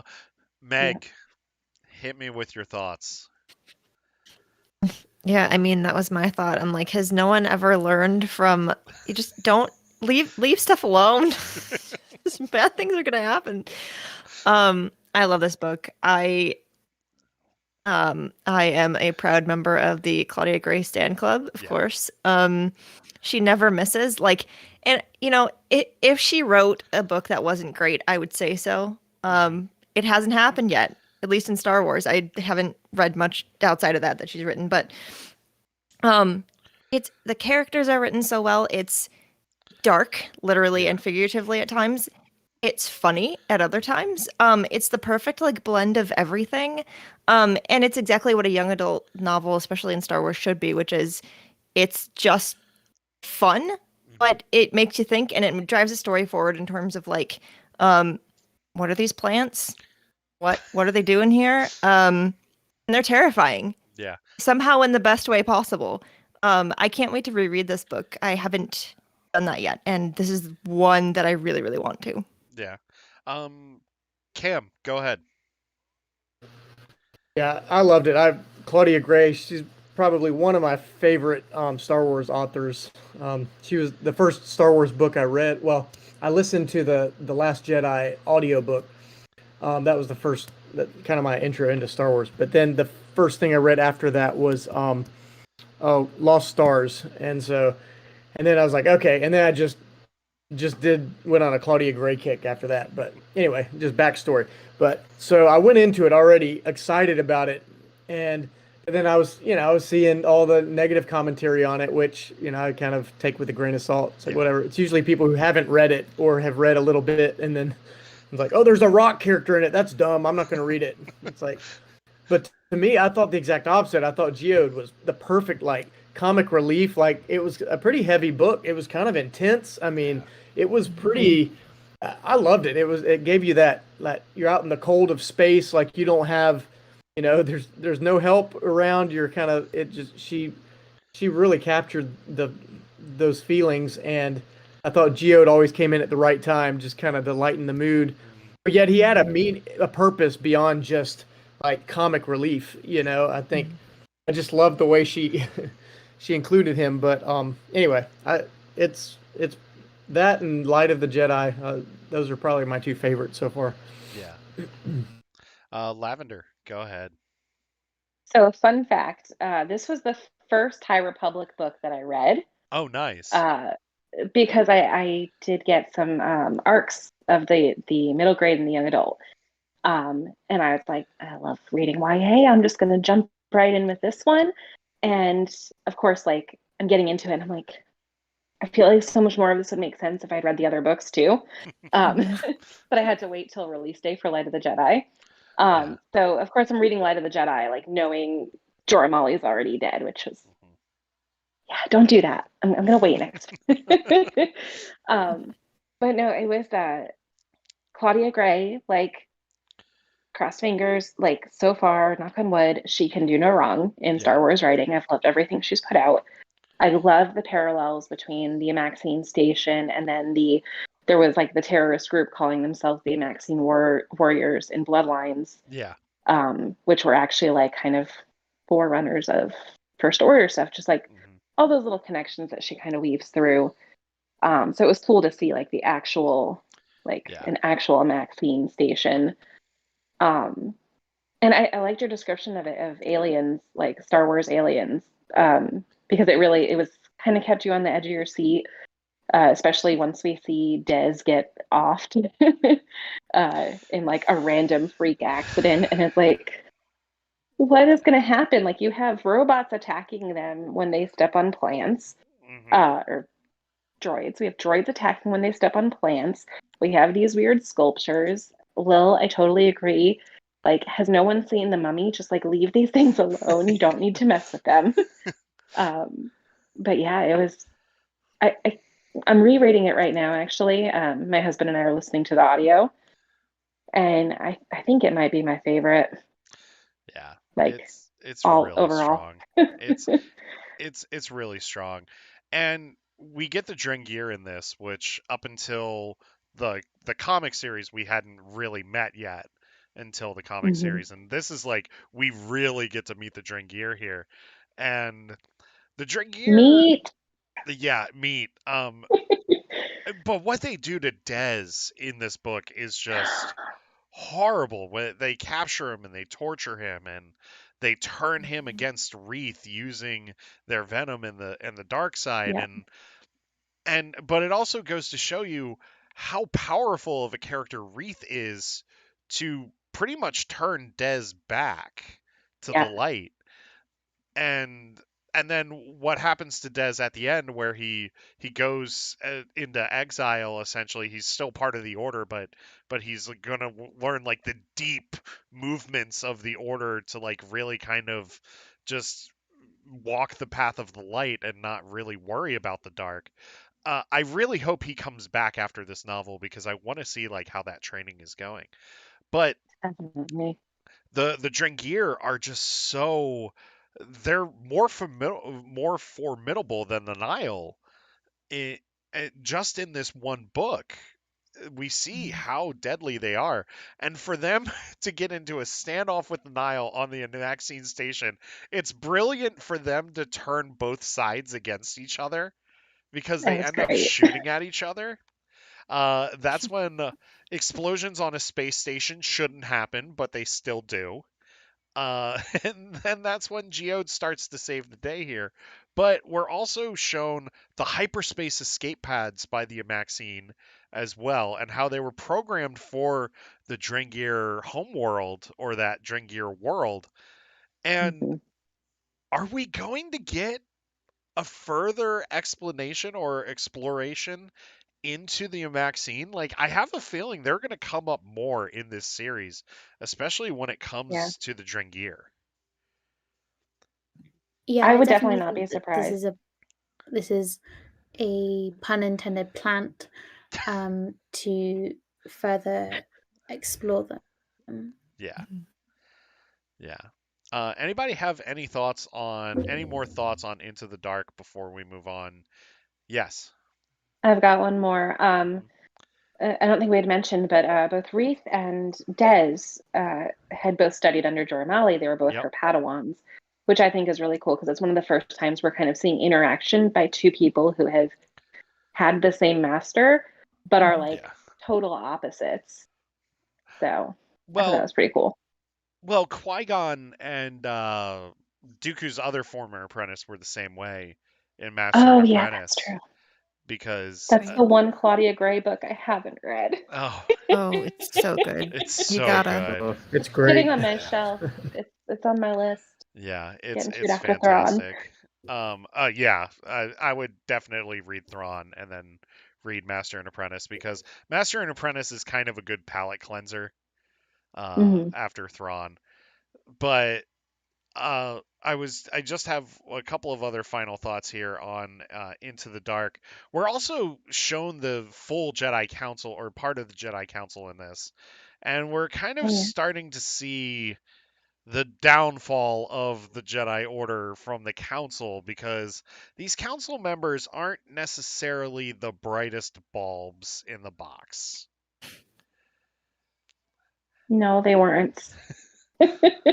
Um, they really try to hinder what they're trying to do.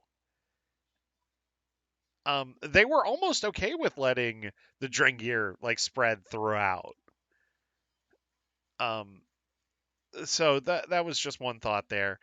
I will also say this has one of the best endings of any book in the High Republic.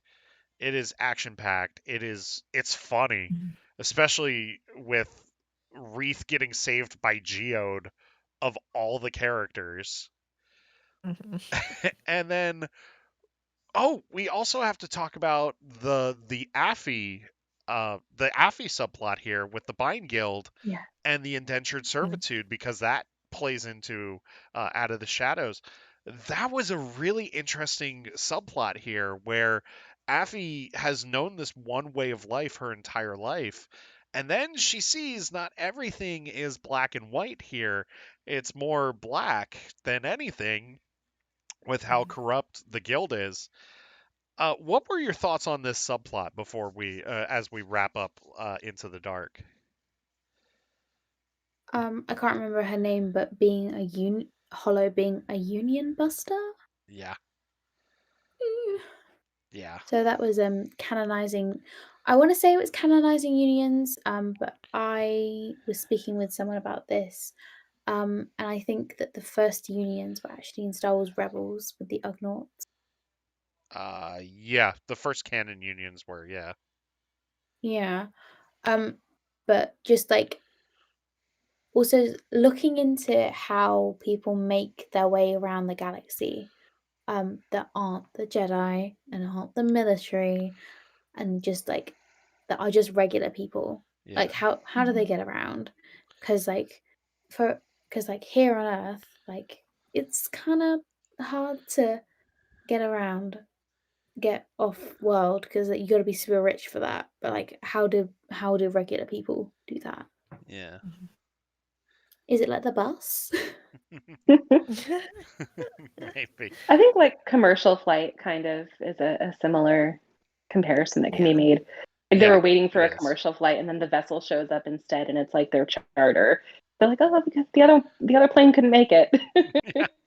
Well, if it comes down between, now I work for an airline in my normal job.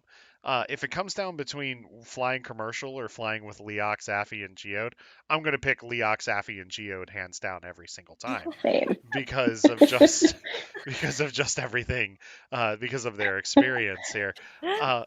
Not knocking you, so if anybody from work is watching, um, but yeah, hands down, I'm gonna pick those three to fly me around the galaxy.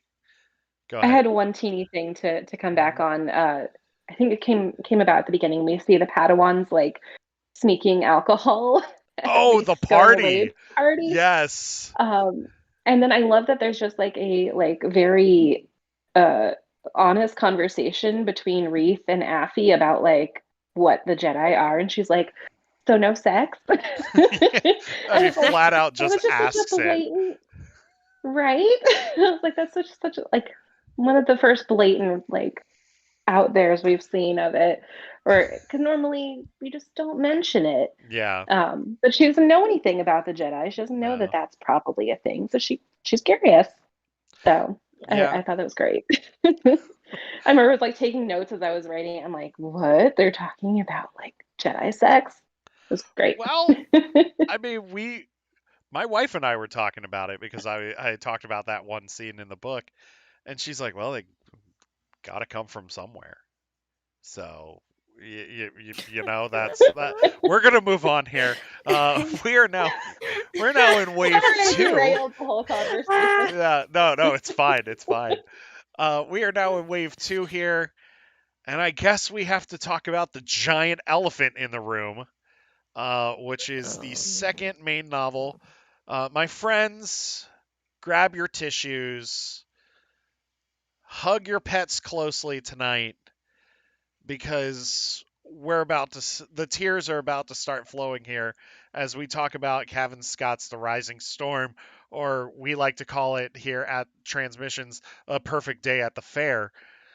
And so this might actually be my favorite of the High Republic books.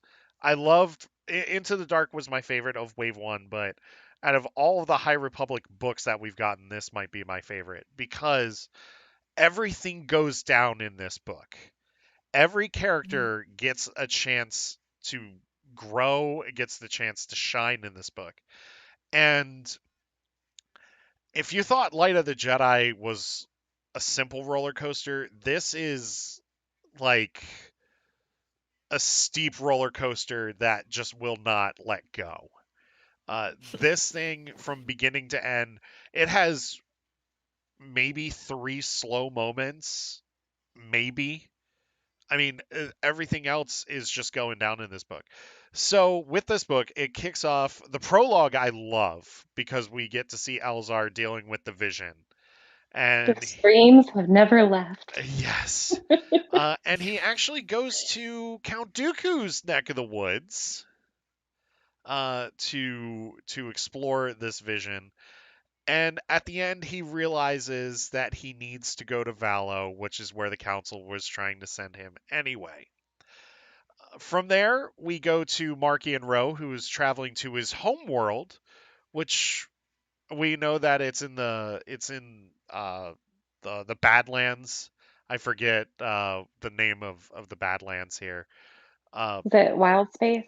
it was close to Wild Space, and Yeah. he's looking for something called the Great Leveler. And in order to get to this planet, he actually ends up using a force sensitive pilot to navigate this asteroid field. Then we're introduced to Marky and Rose's crazy relative because they never really define who she is. I think she's a cousin of. I think she calls him cousin at one point. Yeah, it is a cousin. Um, but she's old and crazy, and Marky and Rowe isn't having any of it. And they go to find the Great Leveler. From there, we go back to Elzar, who is on Valo, and he starts sparking. He starts to flirt, which this was interesting. This whole subplot is one of my favorites of the book because I know Daniel Jose Alder has like said Elzar effing man, and which we've all said canon. Um, so let's face it, Elzar has a one night stand in this book, and he has Yep. to take a walk of shame during the Niles attack on Bullshit. Valo the next day. Um, but before we get to that, let's talk about the Republic Fair is about to happen. This is Lena So's second great work outside of Starlight Beacon Station. And she wants to showcase the Republic in the Outer Rim.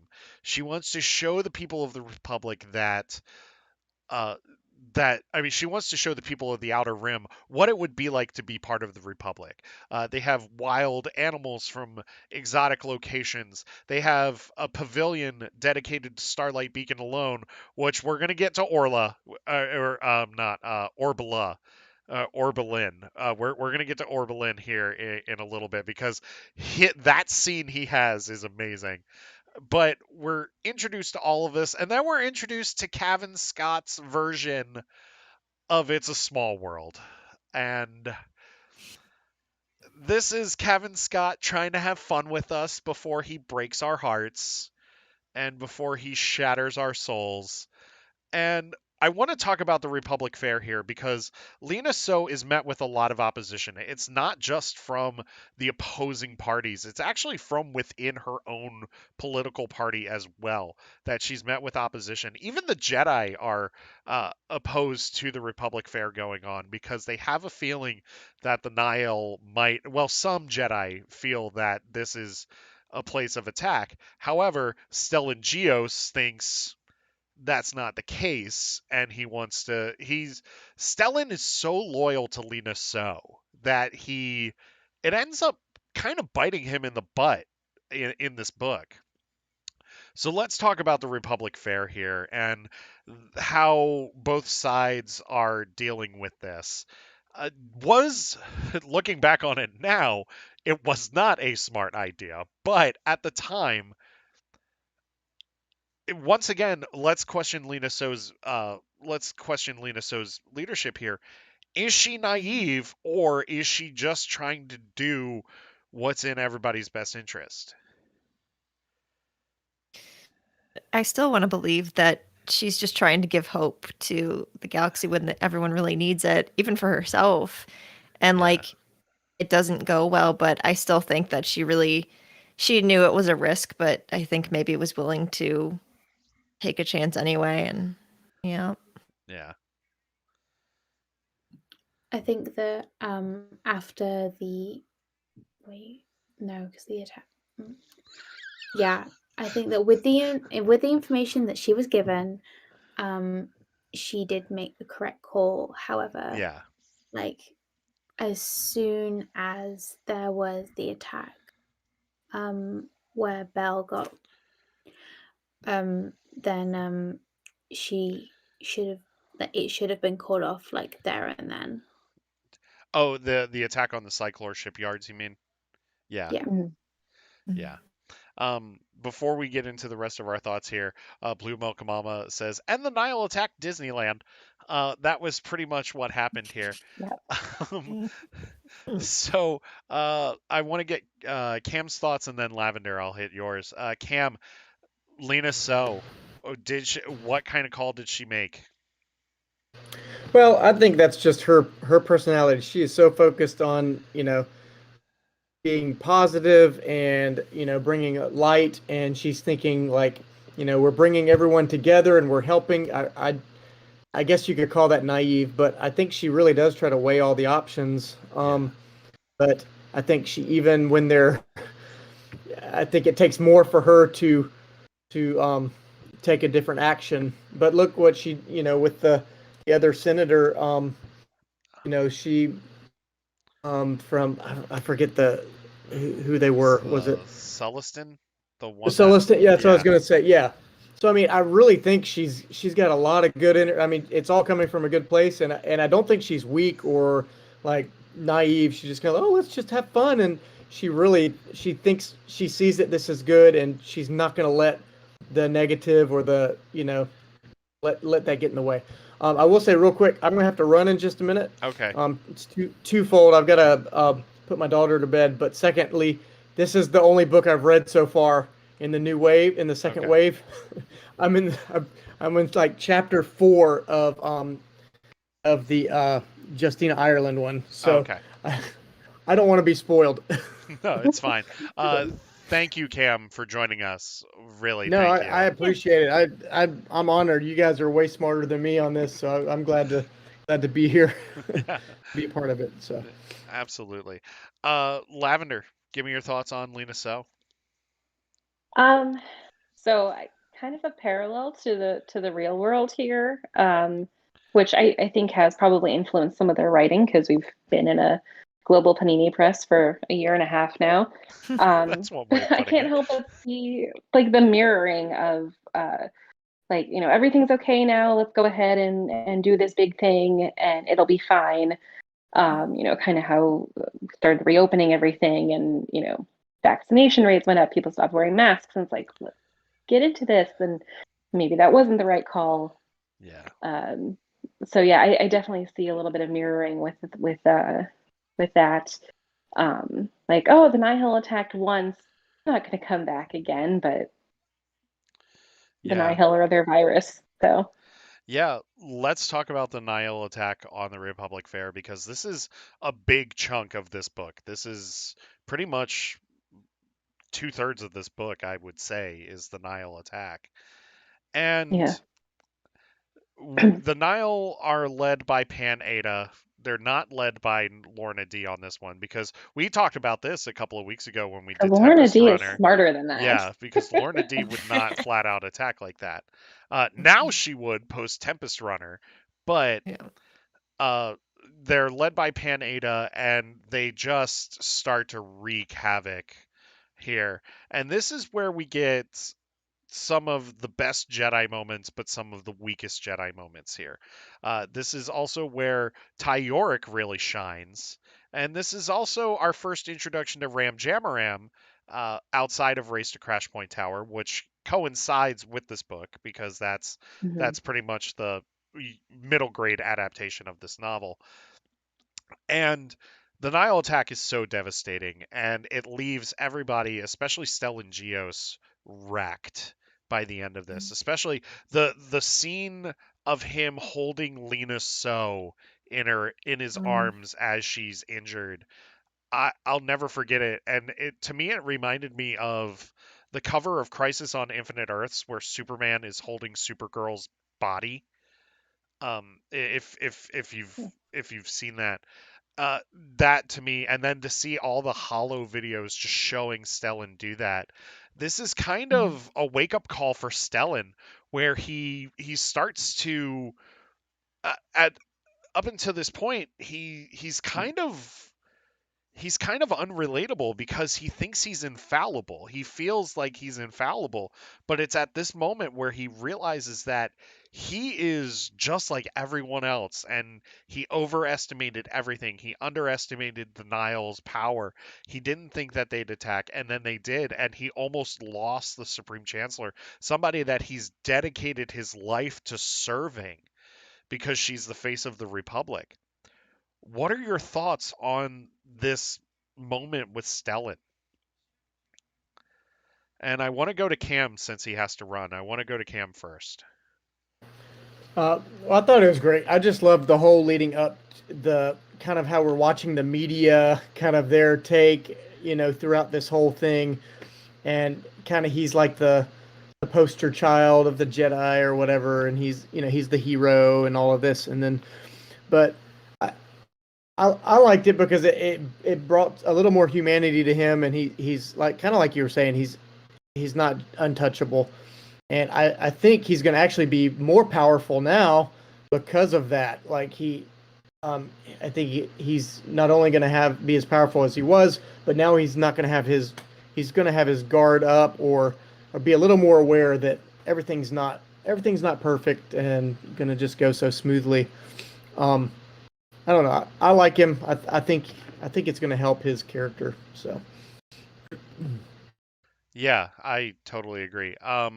Meg, hit me. I again back to like the contrast between the High Republic and the prequels. Um, the Jedi are painted in both of these eras as these heroes and like the saviors and the ones who are always going to be there to fix everything. And of course, later on that just all falls apart. But at what point does that start changing kind of how the Jedi think of themselves and their roles in the galaxy? We're kind of starting to see that with this, especially. But this moment, like I went back and read it a few times because it's so powerful and so Yeah. heartbreaking and so it hurts. Yeah, it does. This is like one of the first moments where we really tear up because I Mhm. was rooting for these people, and I figured like the pop star wasn't going to survive, but to see Lena So get hit the way that she got hit, Mhm. my jaw was on the floor when I read that. Uh, Lavender, I want to go to you. Yeah, so just a thought about Lena So. The fact that she sends her cats to help Stellan instead of Yeah, herself, like that was really powerful because she knew that, like, you know, they could die defending her, but it wasn't going to make a difference if Stellan wasn't able to do what he was doing. yeah, Um, and then, of course, just that powerful moment in that scene where he has Ronna Kant's lightsaber as well, yeah. Oh yeah, to help deflect the attack. Because we kind of get like little snippets of that throughout about like him thinking about his master, and so yeah, I thought that was a good way to bring it all together. yeah. Um, Lil, go ahead. Um, Everything I wanted to say has already been said. All right. Uh, let's talk yeah, about. I just want to real quick. Yeah, Thank you guys so yeah. much. I hate that I have to run. It's okay. Thank you. I enjoyed it, and thank you guys for letting me be a part. Yeah. Yeah. Thank you, Cam. You're welcome on the show anytime, bud. Yeah, well, thank you so much. You're welcome. Have a good one. Bye. Bye. Bye. Bye, Cam. Bye, bub. Bye, Bob. Um, I was gonna wave. Too late. I want to talk. I got my Albert. emotional support. Yeah, there you go. Emotional support porg. Somebody's been listening to Force Center. Um, that's something that Ash, or no, not Ash Crossan, somebody on Force Center said about emotional support pork. Albert in chat's actually been really lighting up with this discussion, and I want to go to chat here for a little bit. Uh, Albert says the analogy I used on our show was this was similar to how the U.S. reacted after 9/11, from the perspective of not giving in, not running away, and not allowing fear and terror to dictate our lives. And I think that's the perfect example of what Lena So did, because if you look at it, the Monday after 9/11, we still had sporting events going on. We still had all of that going on. And we tried to get back to normal. And I think that's what Lena So was doing here. Um, Arya also says, is it time to talk about how Tia Toon, that's the Sulliston senator that we keep forgetting. We call him Toontown on TikTok, has valid points. He really does, though. Tia Toon really has valid points because Tia thinks that it shouldn't just be on the Jedi's shoulder to defend the Republic, that it should be a united effort. And Lena So is kind of just relying on the Jedi to defend the Republic here. Um, let's see here. Blue Milk Mama has a great point. I think after all the peace over time, none of the Jedi are prepared for anything like this. That is true. Arya says, my favorite part was reading about Stelling sobbing. And Mhm. she says it's just such a powerful thing to see this guy who seems just so perfect, for a lack of a better word, just lose it. And Blue Milk Mama says, and obviously he's still hugely affected by it. He really is. Stellan is really it goes back to what we said. He thinks that he acts like he's untouchable until we get to this point where he really just he realizes all hell has broken loose and there's nothing he can do about it except try to defend the ones that he's with. I want to get to Elzar here and Ty Yorick because I think their dynamic during this attack is really interesting because they kind of just bump into each other after she escapes from jail and Elzar is just like shouldn't you be locked up and she says, well, do you want my help or not? And we also get Elzar really dealing with the emotions of his one night stand and the attack on Valo happening. And he taps into the Force here to literally send a platform into a bunch of Nile's ships, destroying them and destroying the platform. And Elzar immediately knows what he did wrong, and Ty York is kind of the one to bring him back to the light by saying, Mhm. as long as it's a one time thing, you're fine. And, we have a job to do here. Let's get this job done. And they end up working together and they ride. Oh, God, I forget what they're called now. Um, they A ride the. Sanville. Yes. They end up riding those creatures and like taking out Nile ships, which is one of the craziest moments in the book. Blue Milk Mama says Elzar knows what he did. Yes, he did.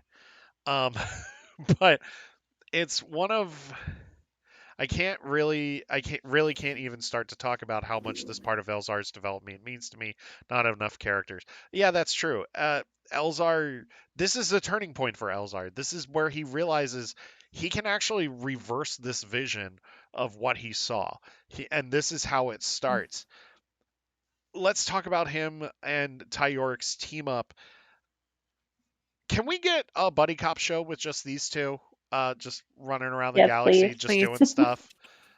Because they're perfect for each other. They're like the perfect partners because they're both not afraid to take a swing at somebody. I love that it started out with her stabbing him. Like their don't, whole, don't let they Arya were hear fighting and hear that. I mean, it's such a good enemies to friends dynamic. Yeah, yeah.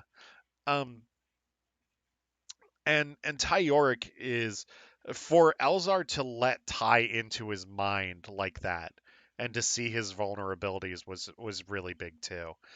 Meg, you wanted to say something? No. No? Okay. Lil, you got something? I can't no, I can't. Well, sorry, while you were talking about that, I was thinking about so the RuPaul's Pod Race, they do extra episodes, Yeah. and they did one on the Wave 2, and I'm just thinking about how one of them said that his vision should have been about Ram instead, because if they'd gotten Ram out. Yeah, I think you're right. If they had gotten Ram out, it would have been game over for the Nile earlier.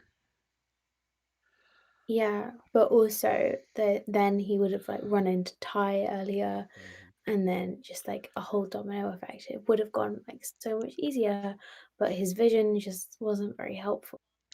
No, and it's not. It's Mhm. only at the moment where he taps into the dark side that he realizes that, oh, well, this could have been all avoided earlier if I had just done this, this, and Mhm. this. I'm sorry if I was loud earlier. My It's wife okay. just told me that I'd been kind of loud, and I apologize. I didn't notice. It's fine. Nope. I did think of something. Yeah. I think like one of the reasons that I think I really do at least want to believe he's going to be okay in terms of like not going full dark, is that he's able to like recognize that like he did a bad thing, and like not take that as like, oh, but I was, trying to do what was best. Like he knows I can't Mhm. do that again. And I think that's really important. Yeah. Yeah, it really is. Let's talk about one of the greatest scenes in this book, and that is Orbelin defending the Starlight platform from Lorna D, while also teaching her about the various artifacts that are around. Um, let's face it, Orbelin is a badass. Mhm. Orbelin is not a force to be reckoned with here, and Lorna D almost lost to him. So, what was going through your mind during this? And I've seen the meme now of Orbelin's face on Molly Weasley's body saying, "Not my artifacts, you bitch." Um,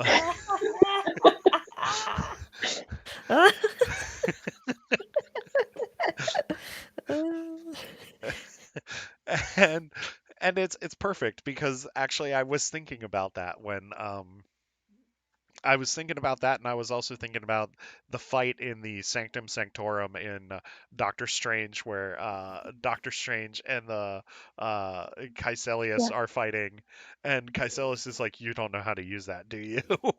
like, um, that's Orvalin for you.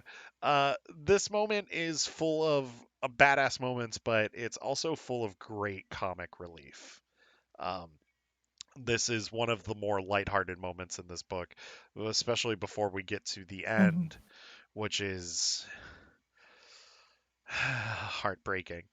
Um, to see all the destruction and to see the Republic and the Jedi losing as much as they are, this one little victory is kind of the turning point in the attack on Valo, because they're actually able to get a signal out to the Republic, and then the Torgutas end up showing up to help them out, which is huge. But if it's not for Orbelin, Valo, everybody could have been wiped out. Mhm. Um, I have to say, I love that we saw someone who is not a Jedi, who is, just a regular person with yep, Rin Dairo, the yep, journalist, like her yep, having such an impactful point in that story. And I yeah, do have to say, just librarian cred to Orbelin, like that's my new library hero yeah. or new archivist hero. Uh, Jocasta New has been quickly replaced. I think I think she's been replaced for a long time now. Um, at least with Wreath and Comac. Um, Yes, yeah. so we get to the Jedi counterattack. They find out where the Nile are, and the Jedi counterattack. And this is where Loden Greatstorm ends up escaping Marky and Rose imprisonment and gets together with Bel Zettifar in what is one of my favorite moments in the High Republic. And Lavender, I see you here. I see you trying to fight back the tears. It's such a bittersweet moment because what happens I have thoughts. afterwards. Yes, we'll get to it because I Mhm. wanna just spoiler alert if you have not read The Rising Storm. Loden Greatstorm is now dead, and Mm. Mm. um, this one actually really made me cry. Um, Yeah. because he spends this entire book trying to escape, and it's Mhm. only when he finally gets his freedom that he ends up dying. And Lil, you have thoughts. I want to hear your thoughts while I Um, compose myself. okay, so um, in the Light of the Jedi, when we are first introduced to Loden and Bell, we see the scene where Bell struggles to catch himself when they're falling, and he catches him. And then Yeah, at the end of the Light of the Jedi, Bell manages to do it successfully. Um, then what happens in the end of the Rising Storm is that Belle catches Loden when he's falling, like a big all around moment, but Yeah. also because Loden sees the Force as the wind,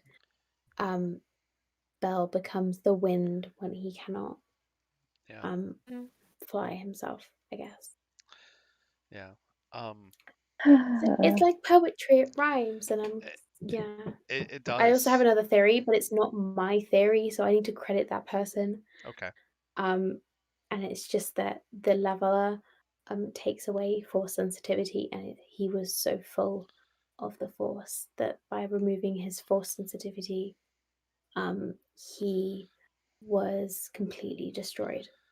Ow. Wow. I am not okay right now. No. No? We told you there would be um, tears. um, I have my own thoughts on the leveler. Yeah, Yeah. go ahead. Hit me with your level. We still have 2 books to go here, people. We still we Oh still have God, two I books to know. talk about. Uh, I think we've seen evidence of the leveler before Yeah. in Rebels. Malachor. Yeah. Malachor, all Yeah. of the like petrified Sith and Jedi in their fight. So I think someone unleashed the leveler in the middle of that to end the conflict, Yeah. Um, possibly. First off, I want to say sorry for being over 2 hours, everybody. I just want to say that here. Um, but we have a There's lot to just get so through. much content. Yeah, there is. Um, so I'm sorry. Some of you may be going to bed late tonight. Um, uh, this was this was such a tough moment. It's it's one of those moments, and Lil, you nailed it. It is a full circle moment because Mhm. Loden had always been there to catch Bell, and then this time it was Bell that was there to catch Loden, and for them to fight together and do what they did um, was it felt like it was the beginning of Light of the Jedi again, and it felt like it was so right. Mhm. And then I realized that there were only a few more pages left, and then we get to the part where Loden dies, and Bell is just so shaken.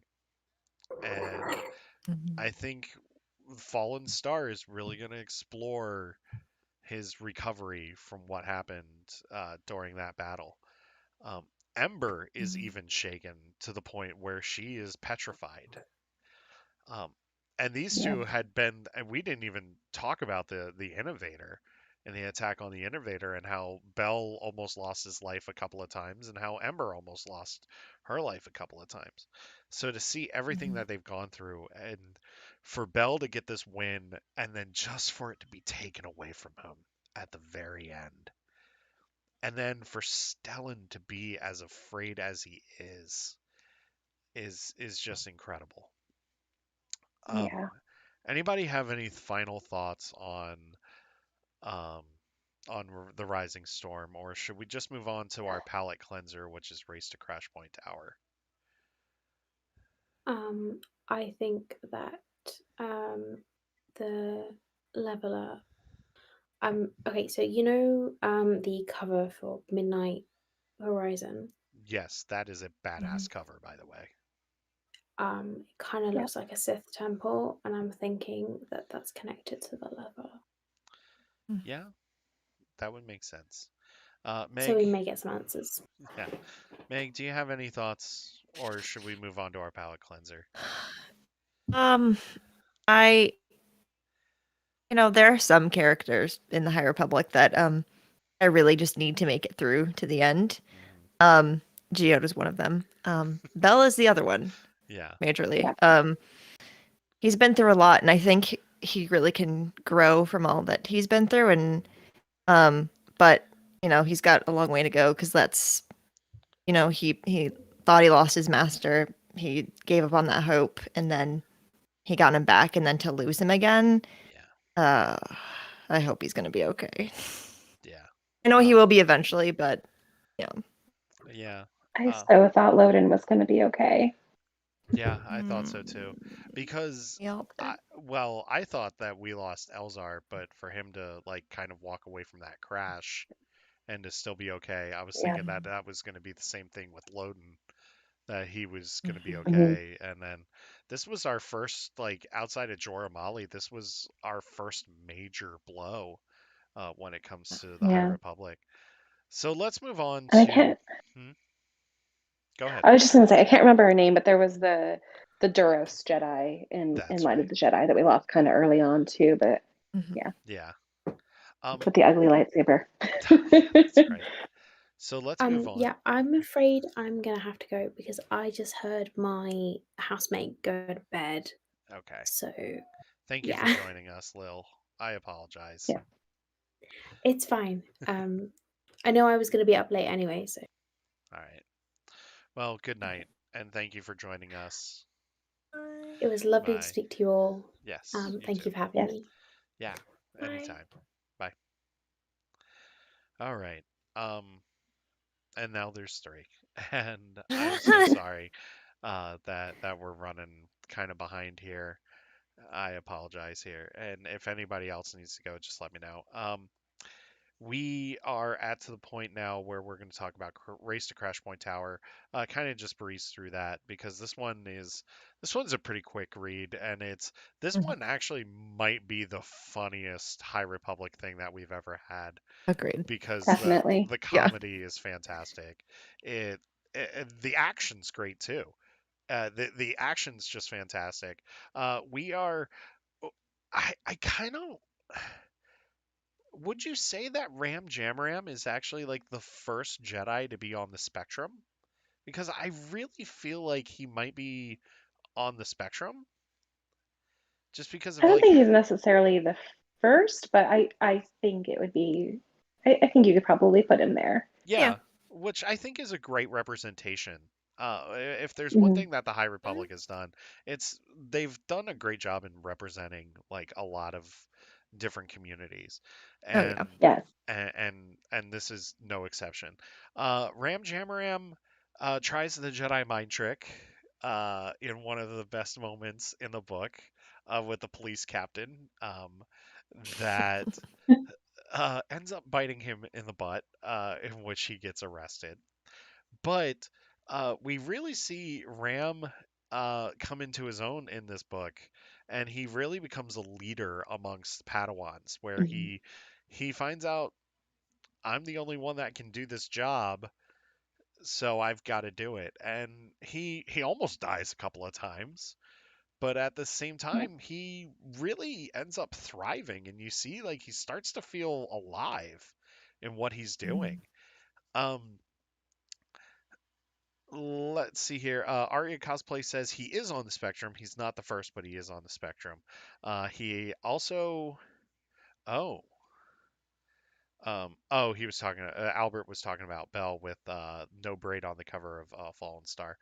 Um, but Ram Jamaram is the main character. He also has a flying gonk droid, which is fantastic. That has Love the weapons. 18. Yes, that has weapons. We're introduced to the Bonbrax, which is another great Star Wars creature. Which Disney give us Bronbacks or Brax at in the creature stall. Come on, just do it. Yes, Just please. just do it. Um, and we this is also the book where the Dringir are the funniest too, Yep. because Yes, they are. because Yeah. we find out that the Nihil planted Dringir seeds on Valo to disrupt Crash Point Tower to jam communications, and Ram ends up trying to negotiate with the Dringir. He actually ends up negotiating with them, but beforehand, the Dringir say, and I quote, "This meat talks too much." which Yes, is really funny. Um, loved it. just hearing the Drengir and just seeing them, like it made that book so much better because like It these did. were the dumbest Drengir I have ever met, and it's So amazing. I good. just, I have to say, this was one of the most fun to read out loud with kids Oh, I'm sure. because, like, I do the voices, Hmm. and so I'm like getting to make little like yip yip like Von Brack noises, and then like coming up with a voice for V18, and then yelling meat in my house, and everyone looking at me like a weirdo. It's been great. I love it. I Yeah, there. highly recommend that if you have young children to read these two, go for I it. I've got a nephew that I saw today. He's one, so in a couple of years, I'm going to read this book, these young reader novels to him, especially this one because I think he'll love it because of just how Yeah. funny it is. Um, this one also, we see the crew of the Starhopper, which is great. We also see Vernestra Rowe, which is also awesome. We also see Mhm. Vernestra Rowe crash yet another ship, which is amazing. Um, and I don't know what else to say about this book other than it's fantastic. If you haven't read it, Mhm. it covers the entire attack on Valo, but from Ram's point of view. And Mhm. if you needed a palate cleanser um, after the Rising Storm, this is the perfect way to Mhm. do it. Yeah. Especially before we get to Out of the Shadows, which we're going to transition to Out of the Shadows now, which is Justina Ireland's young adult novel, the second young adult novel in the series. And this one focuses on Sylvester Yarrow, who is a uh, transporter, I guess you could say, just pretty much a transporter, just trying to make her way Mhm. through the galaxy in a rinky-dink ship that is attacked by the Nihil again. They have to abandon ship, and she goes to Coruscant to warn the Republic about what the Nihil are doing in hyperspace. This book, Snatching ships out of. yes, snatching ships out of Mhm. hyperspace, I should say. Mhm. We also get Vernestra Rowe in this book. We get Imri in this book. We get Rethan Comac in this book. And then we're also introduced to Jordana, who is Silvestri's ex girlfriend. We are also introduced to Xylangraph, who is kind of like modern McConaughey, I guess you could say, with how douchey he is.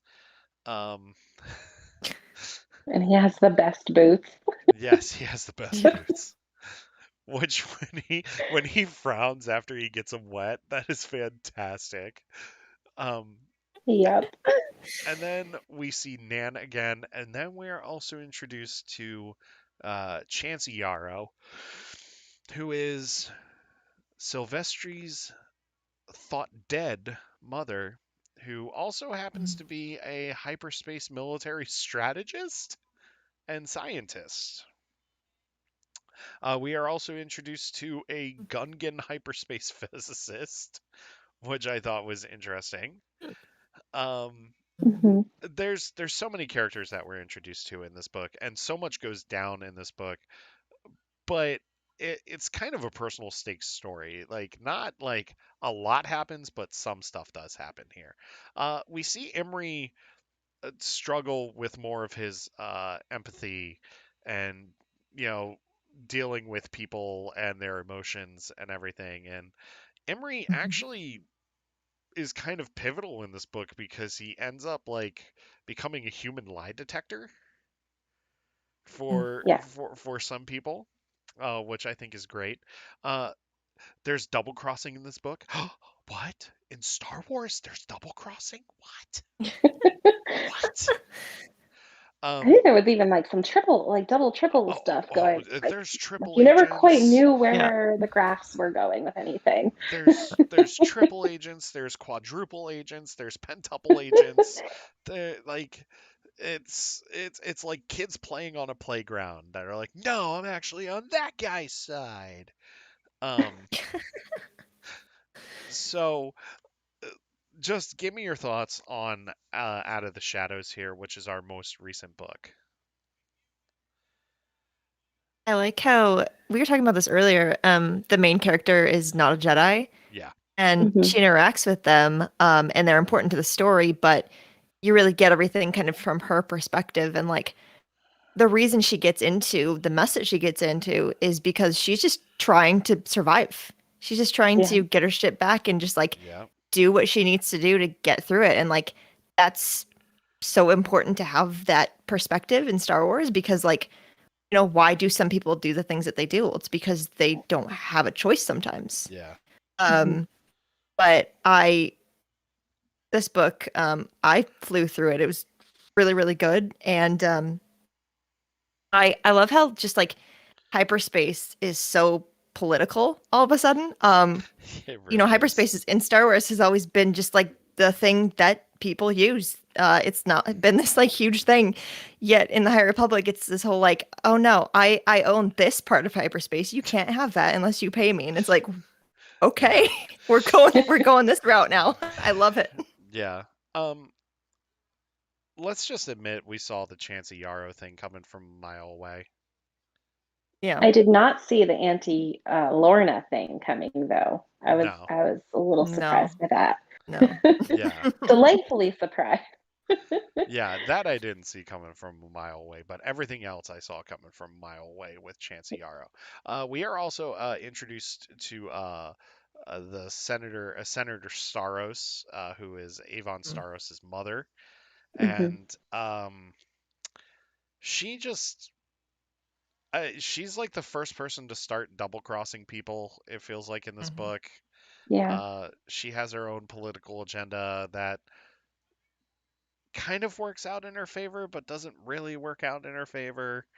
Um, we're starting to see the Jedi, and this book actually really starts to show the Jedi as pawns when it comes to the overall political game in the Yeah. Republic, and I don't know. I just thought it was interesting. Uh, Lavender, give me your thoughts on this book.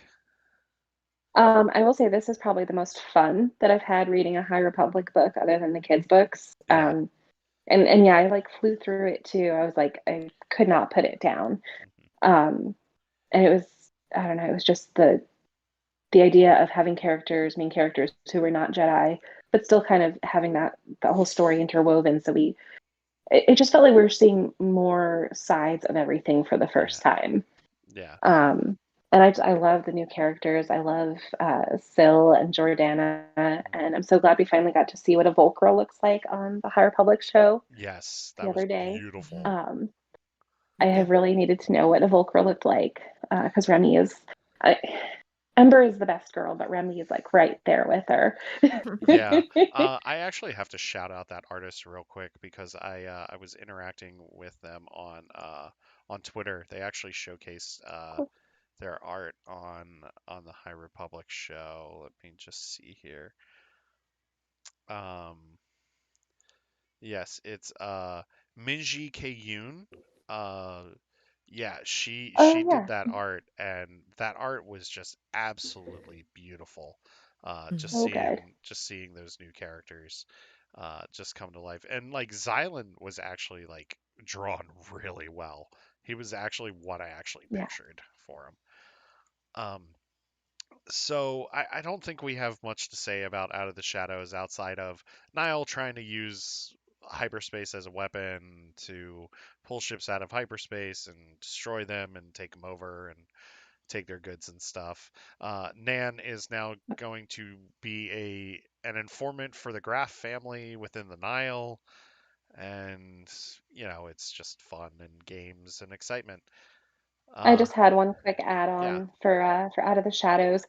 I loved the bits where they kind of explored like Jedi crushes and stuff, and then yeah, Vernestro's whole you know kind of like confirming her as being an asexual character, and how it's easier for her to not have to like have those normal crushes that yeah, all the other kids have. And Mhm. I thought that was a great moment in representation yeah. that didn't have to be in there, but it was, and I'm sure that means a lot.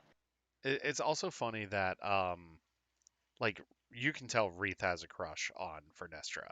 Oh my God. Reith is Um, just baby Elzar. He's got the Yes. crush oh on Vern. no. He's got the crush on Nan. Nan's got Yeah. Oh. a crush on Markion. Like, come on, guys. Yeah. Um, we kind of just breeze through that quickly, but like I said, like not a lot happens, but some stuff does. But it's nothing Hmm. we haven't like It's really just a fun mentioned. adventure. It is. Yeah. It is. That brings us to our last phase or wave two thing that we have right now before the new stuff comes out with Trail of Shadows and our monthly engagements here, as well as did Attack on the Fair come out yet, or is that's October, I believe. October. Mhm. Yeah. Yep. Hmm. So Tempest Runner was amazing. It was Mhm. Oh, good. fantastic. This was an audio drama that Kevin Scott has written. Kevin Scott is not unfamiliar with audio dramas. He has done a bunch of Doctor Who stuff. He did Mhm. Dooku Jedi Lost, which, if you have not listened to Dooku Jedi Lost, you need to. It's amazing. Mhm. Tempest Runner, this is Lorna Dee's story. It tells her backstory, but it also shows her being captured by the Republic, and it shows her plot to take over the Nihil. We covered this a couple of weeks ago on the show. We did a spoiler talk about it. Do we want to? We can just briefly go over this before we do our Wave 3 predictions and stuff.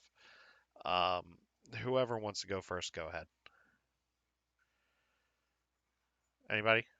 Or did we cover it I a think I couple of pretty weeks much ago? said my piece when we did the last episode. So I'm Okay. not sure if Meg has anything to add. Um, I, I, I think it was the perfect time. Obviously, they have all this planned out. It's not an accident, but Yeah. it was the Yeah. perfect time within all these stories to tell a story from the perspective of a villain. And kind of really show like it also like introduce more about like the Nihil and like Yeah.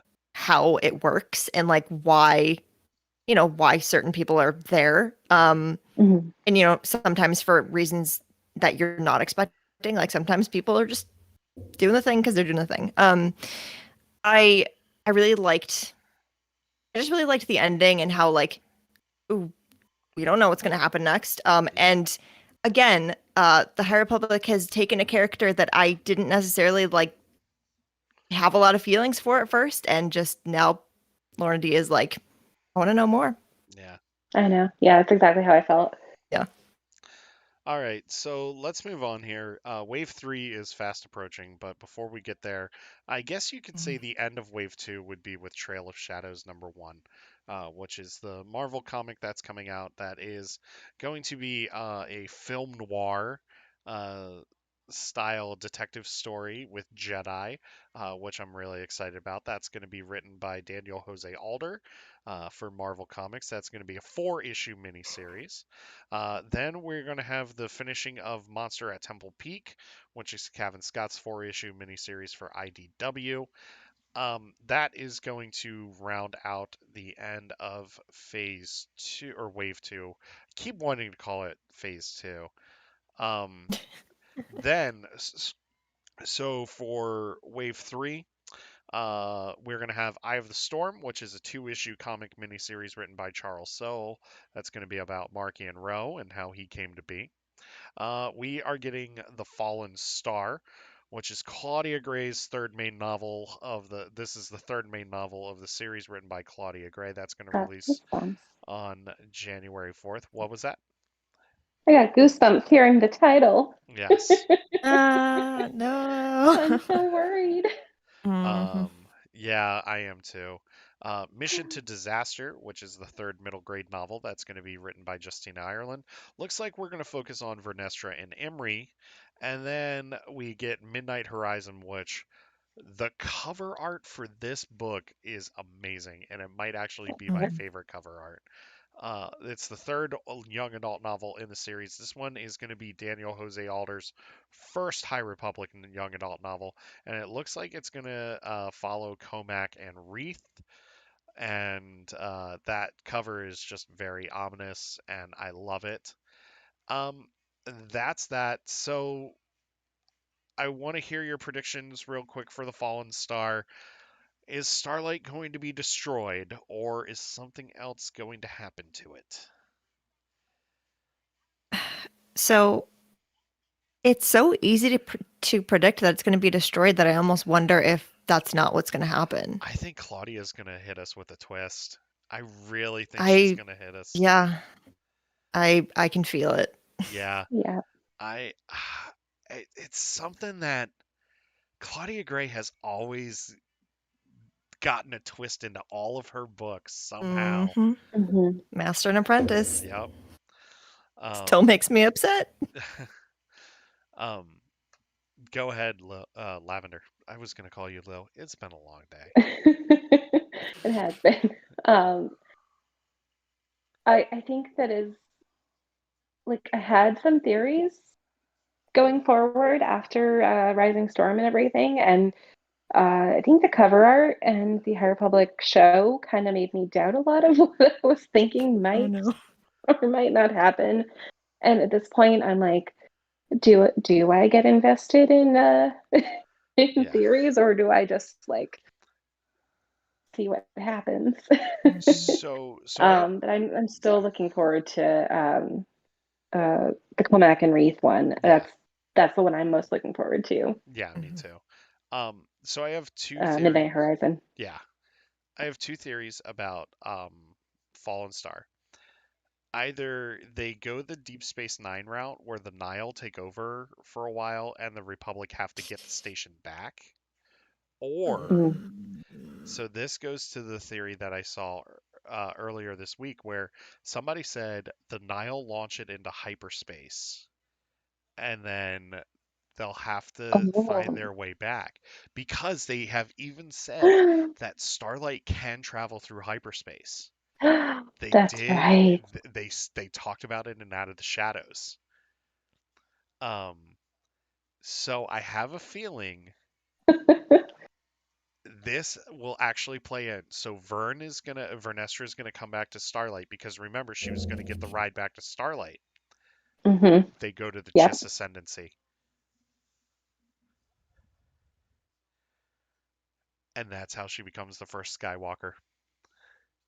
If I just called it, I have no idea what I'm gonna do. You can revisit this in 6 months and gloat. Or no. Uh, uh, I told No, it's not you. even that far. Right? uh,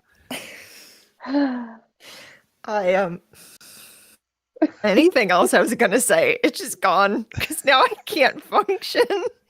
Like I think it's actually a really smart idea to do it I because think so too. it would be such a twist. Oh my god, I love it. Yeah, I because like the first half of the book could be pre-Nile attack, and then the second Mhm. half can be the hyperspace travel, and then like at the end have the Chiss find them.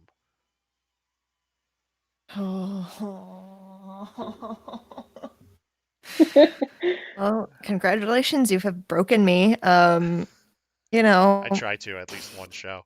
Um, you, yes, you're right. um, yeah. So let's talk about Mission to Disaster. This one looks like it's going to be a monster of the week type thing with Mhm. Vernestra and Emery. That'll probably, I think it'll take place before the Fallen Star. I don't think it'll take place at the time of the Fallen Star Mhm. Right. because it wouldn't really coincide with my theory, unless it's after they're captured by the Chiss or after they're in They're white out there in the space. unknown regions somewhere. Yeah, exactly. Mhm. We haven't seen those creatures before, but I No, mean, there's they've introduced plenty of creatures so yeah. far. Midnight Horizon, I'm actually going to go with what Lil said. This will probably be an investigation into the Great Leveler Mhm. Hmm. Yeah, Mhm. with Wreath and absolutely. Comac. And you know what? They deserve the detective story. Yeah, They really do. Definitely. yeah. Especially with them wanting, especially with Wreath wanting to do the archivist thing.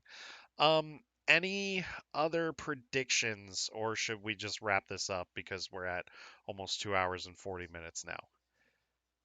Go ahead. I do have one prediction. It may be more of a crack theory. I don't know, but I keep coming back to it. The fact that Avar was introduced via holocron in the Rise of Kylo Ren, Mhm. uh, and we see other High Republic stuff in there, but that was her first appearance. I keep coming back to the theory that her and Elvar are going to make it. I think they're going to survive. Mhm. Throwing that out there. Um, I think we're going to see some more dyad stuff. Hmm. I like feel that. like there's backstory to fill in there because J.J. Abrams was like, here's a word, let's throw it into the movie with no other context. Yeah. And now the High Republic group is like, And do we have to fit this in here? So that's just and my little my little throwaway theory of the and night. Charles Soule wouldn't introduce her if he didn't have a plan. I don't, It's yeah. true. Yeah. Yeah. I think the information on that holocron, which Ben Solo has had access to, is about a dyad because he knew about the dyad before Palpatine said anything about it. Hmm. Mm. So Mm. Meg, anything? Death, destruction, sadness. The support group that we have going, it's just never gonna end. No. We're gonna need it this whole time. I I, mean, they keep saying that like it's dark already, but it's gonna get darker. Like, yeah. think about that what you will. I guess I'm afraid. I'll still read it anyway. It's fine. Um, are you gonna need a support porg? we're all Yeah, gonna need support I have one porgs. somewhere. Yeah. I will say this. I think after the Fallen Star, we should all just get together for one night on the podcast and just cry after we read Yes, it. please. It's just going to be 2 hours of just us crying Jedi and Knight Bell. and uh Oh, and wailing. That's all it's going to be. Um, oh, so let's do it. I just want to thank you guys. I know it's almost 11 o'clock. I am so sorry that we got started late, and I just want to thank you guys so much for joining me. As always, you both are amazing. I mean, all of our guests tonight were amazing, so thank you very much Yeah. for joining us. Anything we want to add before we leave, or should we just call it a night? I know there was some stuff that we didn't even get into because we were talking about other stuff. There's just so much. Mhm. There's just so much, and we tried to highlight all the points. Um, so, anything, or should we just call it a night? Anything else to add? Okay. Yeah. Oh, I want to thank chat. Thank you guys so much for being here. You all were amazing.